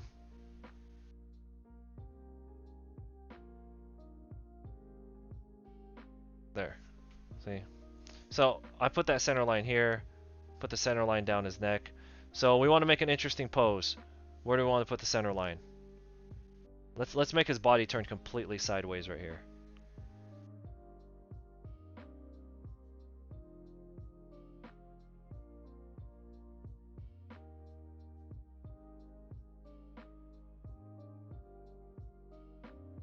And then let's have his body turn even more.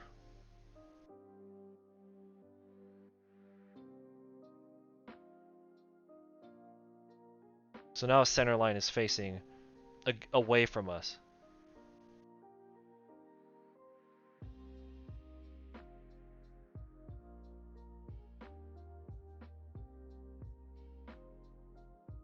And then you can see his butt.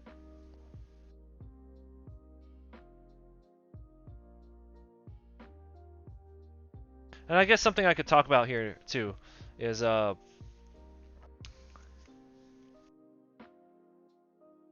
when you're doing your mannequin, you could treat it like how'd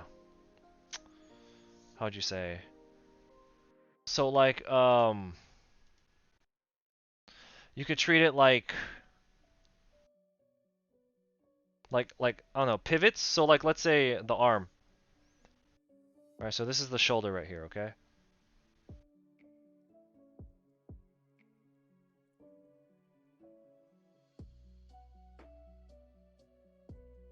Because you know that the muscle on the forearm area, it wraps around um it wraps around the upper part of the arm basically. So if you've never seen that before, so like if you've never seen that before, it will wrap around here like that. Okay? And that is kind of the way your arm turns. So just think of an actual toy. Think of a toy. In what direction would you have to put a bolt for that toy to rotate its arm that way? Basically. So when I'm doing my mannequins, I'm doing that kind of subconsciously. See here, I did it right here. Just think of Mega Man. And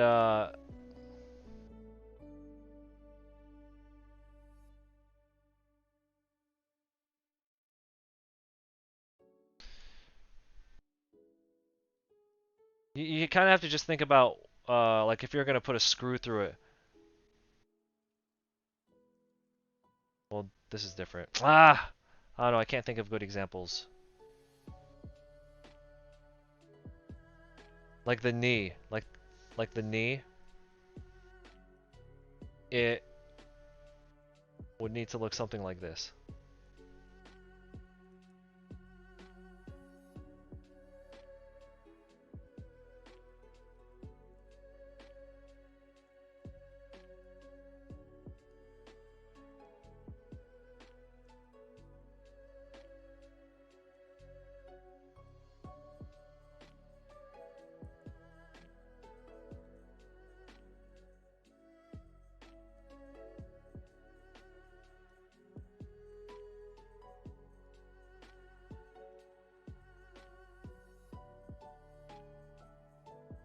All right, Zara.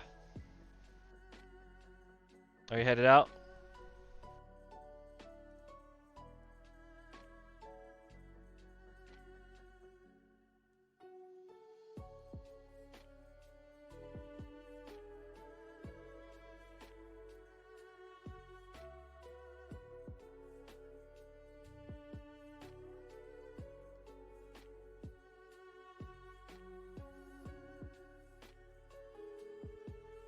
Because the knee only bends one way. So that's, I don't know, that's just like stuff I take into consideration. Like, that's why I drew it like this.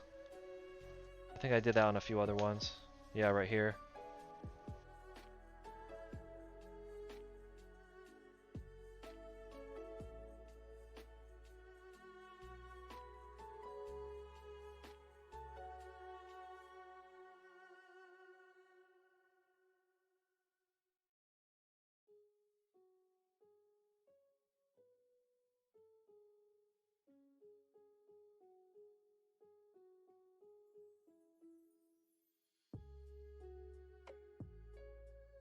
A sphere where the knee is. The reason you don't want to do that is because like the knee itself only bends one way.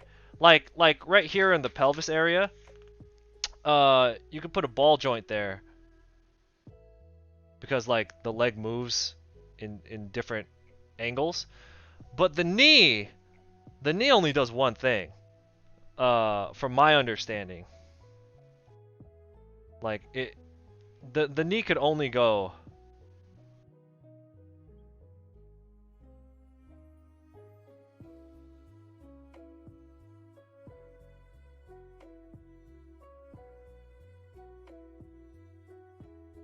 like that, right?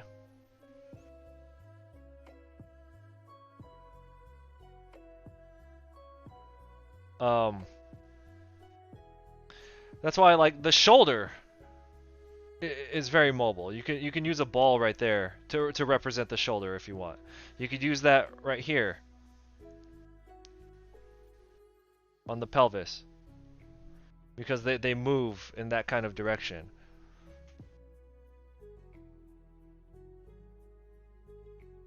But like the knee and the elbow, they really only turn one way. And I mean yeah, you could rotate your wrist, right? But this is still only pivoting one way. Like if this joint were to pivot sideways, you just break it, right? So I mean like you could put a ball on the knee, and that's fine, just visually if it helps you. Not a big deal. But I think I like using this tool better if you're just beginning. That way it can kind of just help you remember that it only pivots one way.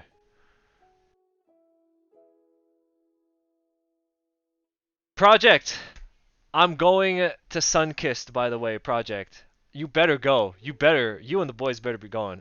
Anyway, Project right here in the chat. That's one of my in real life buddies. So, yeah, it would be wild seeing the knee go all the way forward. Ugh, God. Don't look this up.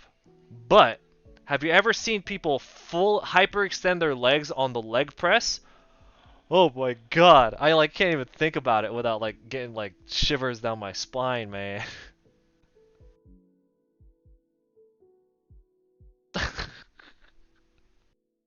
Fucking God.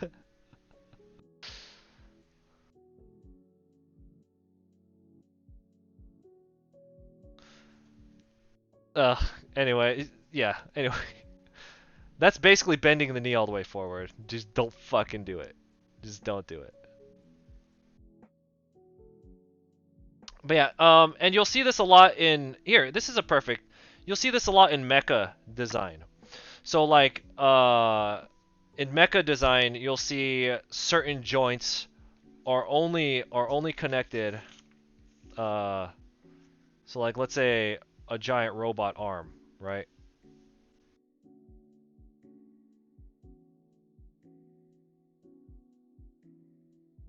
You'll see that they'll do stuff like that kind of design on it.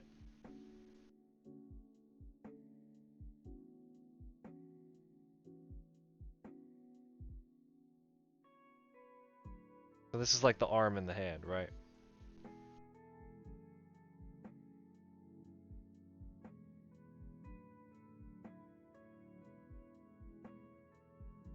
You'll see a lot of that because they know that it should only pivot one way.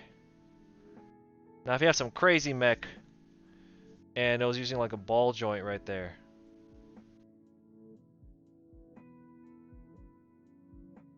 then that means it could start like swirling and rotating around everywhere.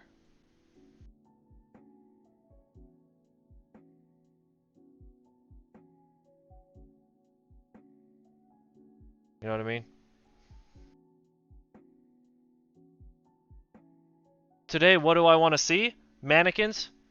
Mannequins, and I mean, if you could try to put them in perspective using a perspective grid, like we showed earlier. So you could mannequins to any degree that you're comfortable with, however far you can take mannequins. But I want to see at least to try this.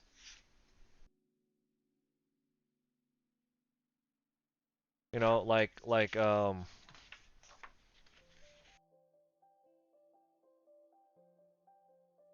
hey man, it's always a good time to talk about raves.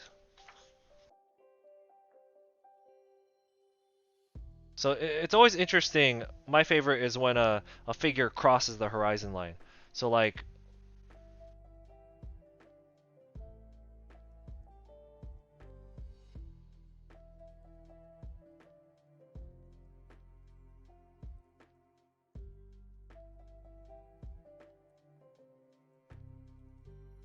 so this is the flat part right here, right? This is where all the contour lines are flat.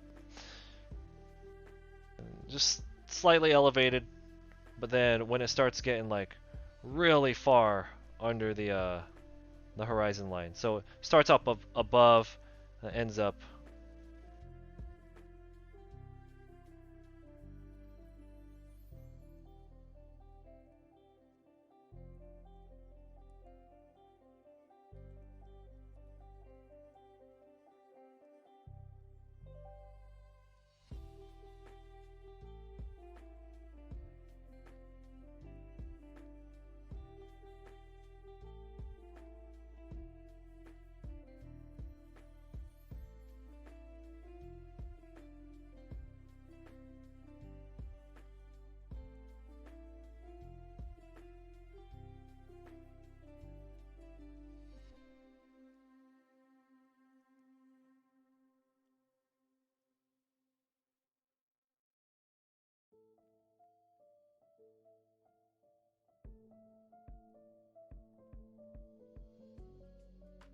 I have 3 pages of copying your mannequin by drawing them in the grid.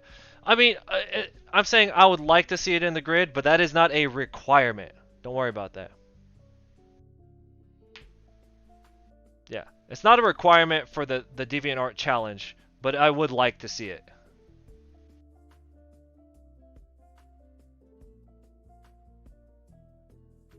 Hey Mar, what's going on, man?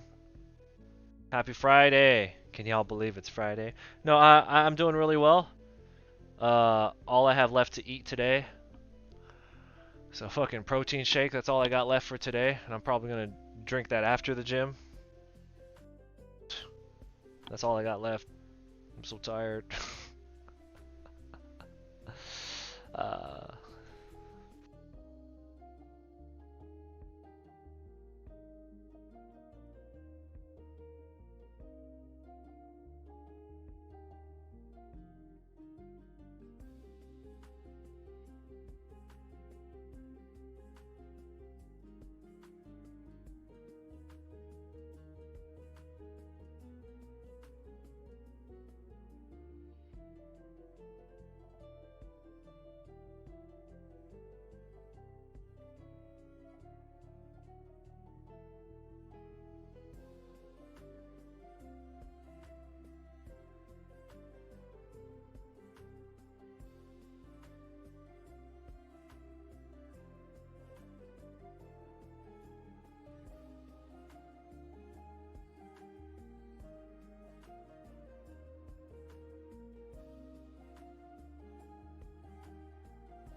Half the year is gone already. Yep.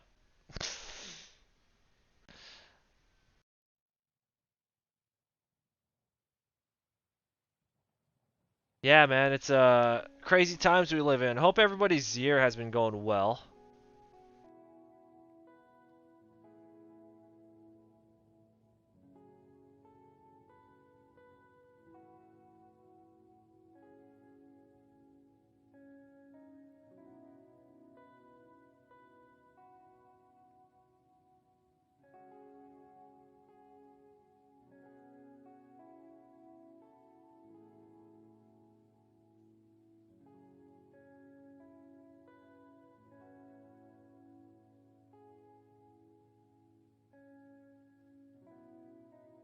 Project. Are you going to Gareth Emery next weekend?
You going to Slushy too? I'm going to see Slushy.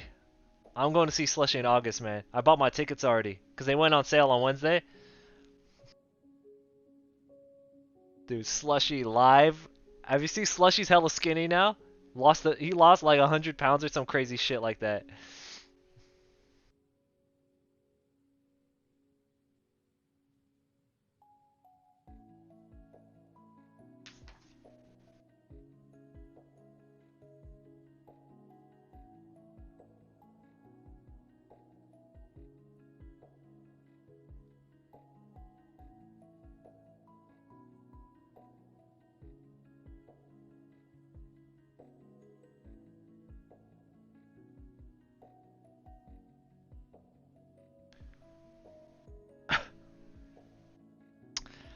Oh my god. All right, dude. Well, that's good to know.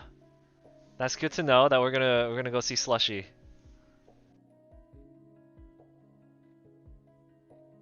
Do you use some kind of service for your workout? You mean like am I signed up for like normally I've been using my own workout based on all the different exercises I've learned over the years and what has worked for me.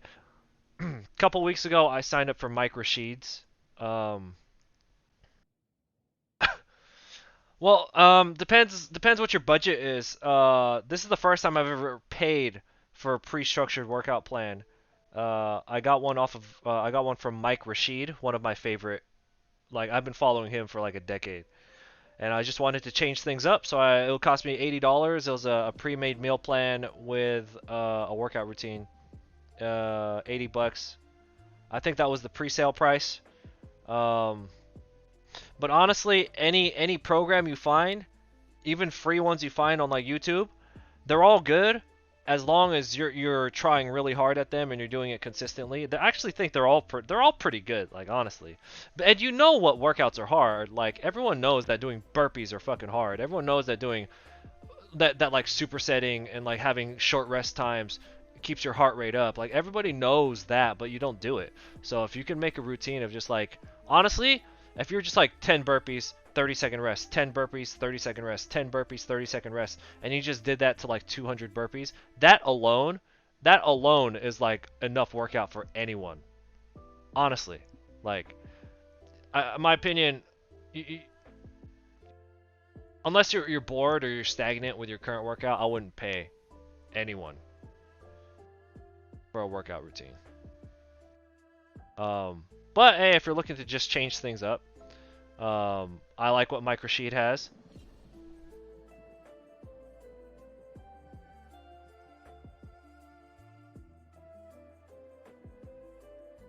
But yeah, if you just did like 300 burpees every day and that was your entire workout, that's it. You're fine. That is all the workout any human being would ever fucking need. Speaking of working out, my brother is competing today. I don't know if he already lifted. My brother is competing at the USA powerlifting competition. I believe it's in Ohio. He currently holds the world record for bench press in his weight class. Um, yeah, he's something else. I know he's lifting today. I don't know what time. I wish I can go catch it though. I hope he's okay.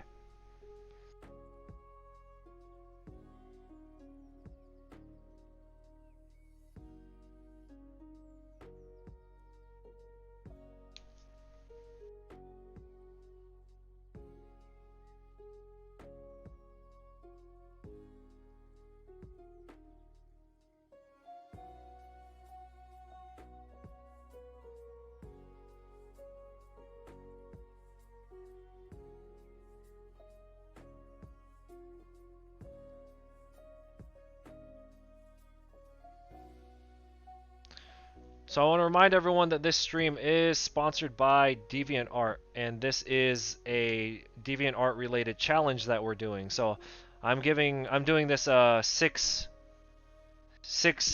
episode live stream semi tutorial series that we've been doing.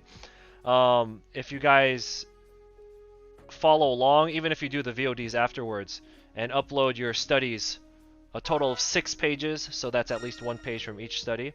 If you upload that to your DeviantArt, when the time comes for me to check on everyone, if you've completed the challenge, then we'll have some like one-on-one time on Discord, and I'll kind of go through your sketchbook, you kind of go through mine, and we could share like notes and stuff.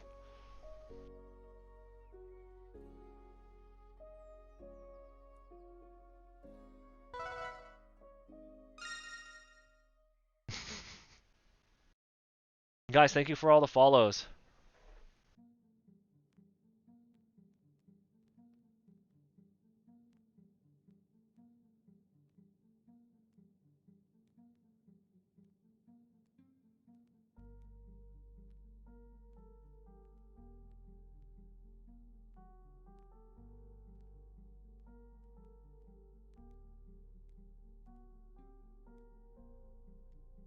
Streams have been going really well. Like follow-wise, they've been going really well the past like 2 weeks, man.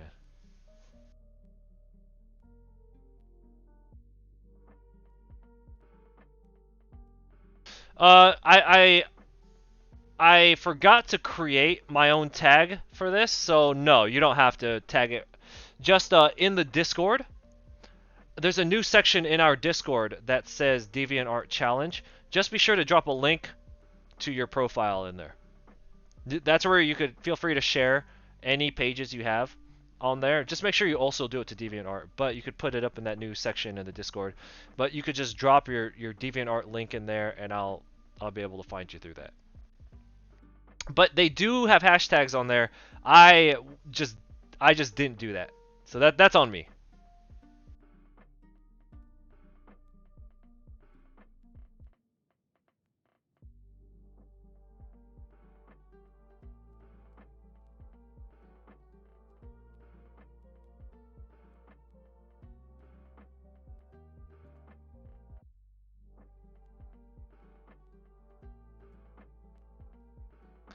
I used to do 10 push-ups, 15 squat, plus sit-ups every 45 minutes as a break before COVID. Should get back into that. Yo, that kind of stuff adds up. If you just did like 20 push-ups every time you're like, oh, I got nothing going on, I'm just gonna do 20 real quick and then get back to work. And you just keep on doing that. That shit adds up, man.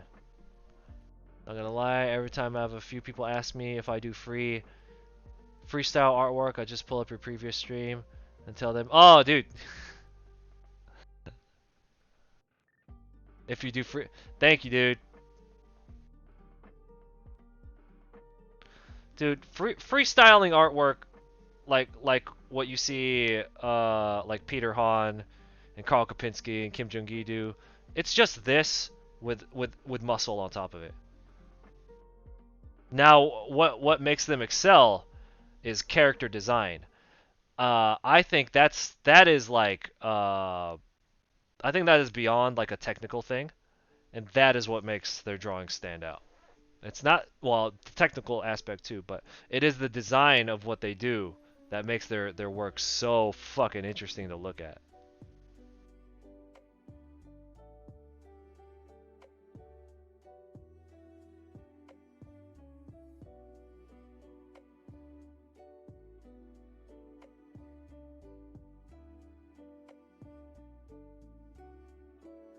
Yeah, you don't have to upload it right away. Let me clarify that. You don't have to upload it right away. As long as you upload it by that due date on the you see the link right there for the infographic. As long as you have all of it up by that date, then it's not a big deal. Like, you don't have to do this subject today. You can watch this today and be like, okay, and then like 3 days from now, go to the VOD and then do out your sketches.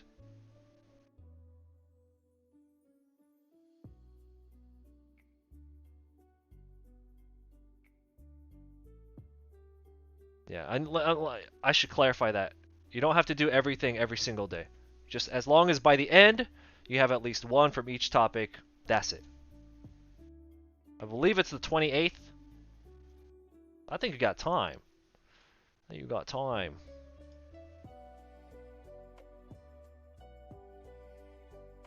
You have till the 29th. You have 11 days. You could just wait until the 28th. You can wait till the 29th and just upload all of them at the same time.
Don't enable you.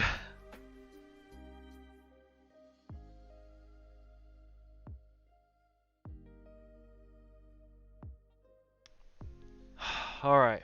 Well, I think we covered what we needed to today. Okay, do the mannequins make more sense today than they did yesterday? Is basically I think this is probably like super duper important, and I just skipped over it yesterday, which was really bad. But yeah, look at what you're able to accomplish with just mannequin work, you know? And then if your mannequin game is strong, like when you start learning anatomy, and you could just start throwing the anatomy on top of your mannequins, you know? Like look at what that's gonna allow you to do.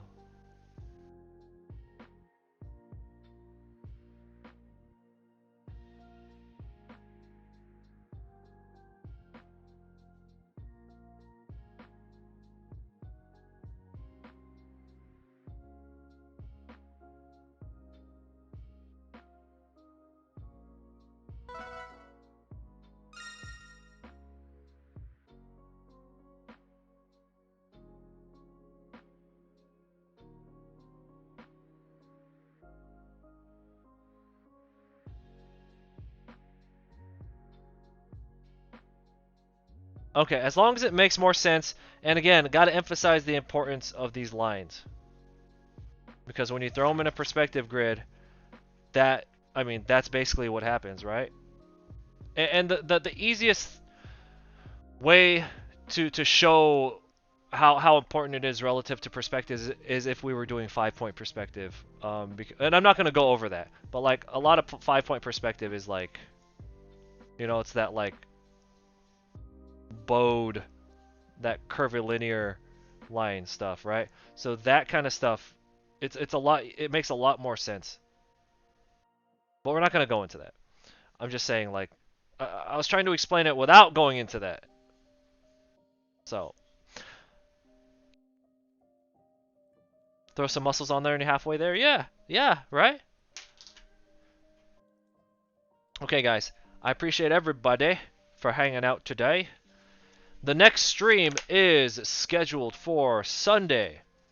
That one is going to be Anatomy Part 1, and let me pull up the infographic real quick.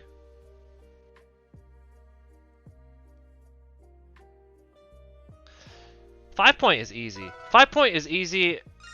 I mean, it's just another chillin', what's up? Yeah, 5-point is easy. It's just another perspective grid that you have to. It's just another perspective grid.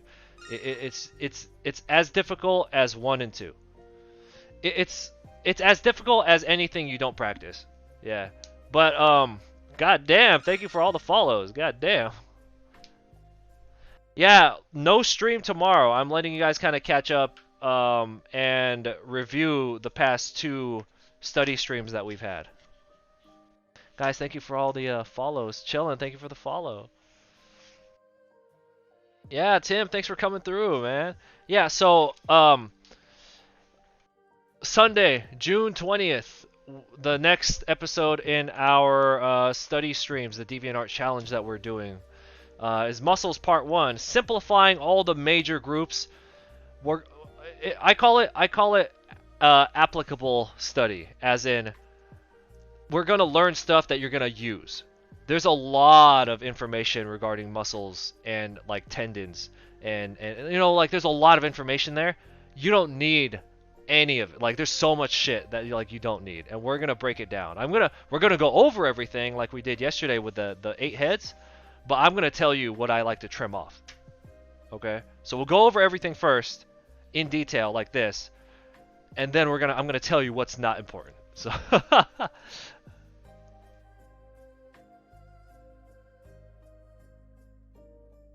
yeah. So before we head out, I want to remind everybody that this stream is sponsored by DeviantArt. What we are doing here is a challenge that I am hosting in association with DeviantArt. It is the DeviantArt Collective Challenge. The DeviantArt Collective is a sponsorship program for art streamers. So if you are an art Twitch streamer, I recommend going to check that out. If somebody wants to drop the DeviantArt command, please, I would appreciate it. So we have a 6-day training course that I'm offering here for free. Shit, with the way I teach, it should be free. But yeah,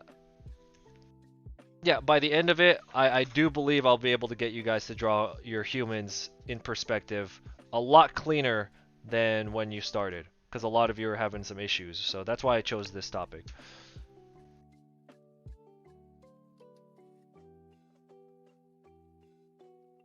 Got you. There it is. And I guess we can go raid somebody. Let's see if any of my buddies are online right now.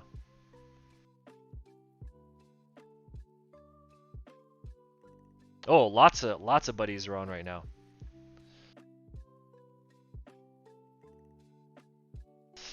All right.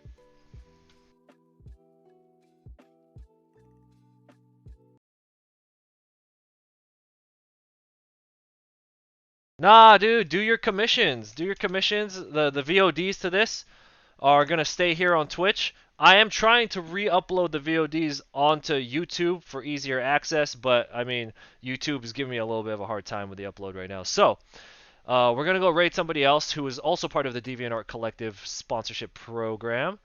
We'll be back Sunday for Muscles. And thank you for joining. Good job, everybody. And I'll see you guys then. But yeah, we streamed Stumpy, or we rated Stumpy last time already, so we're gonna do Krissa this time. I'm gonna try and rotate around my collective members. All right, guys.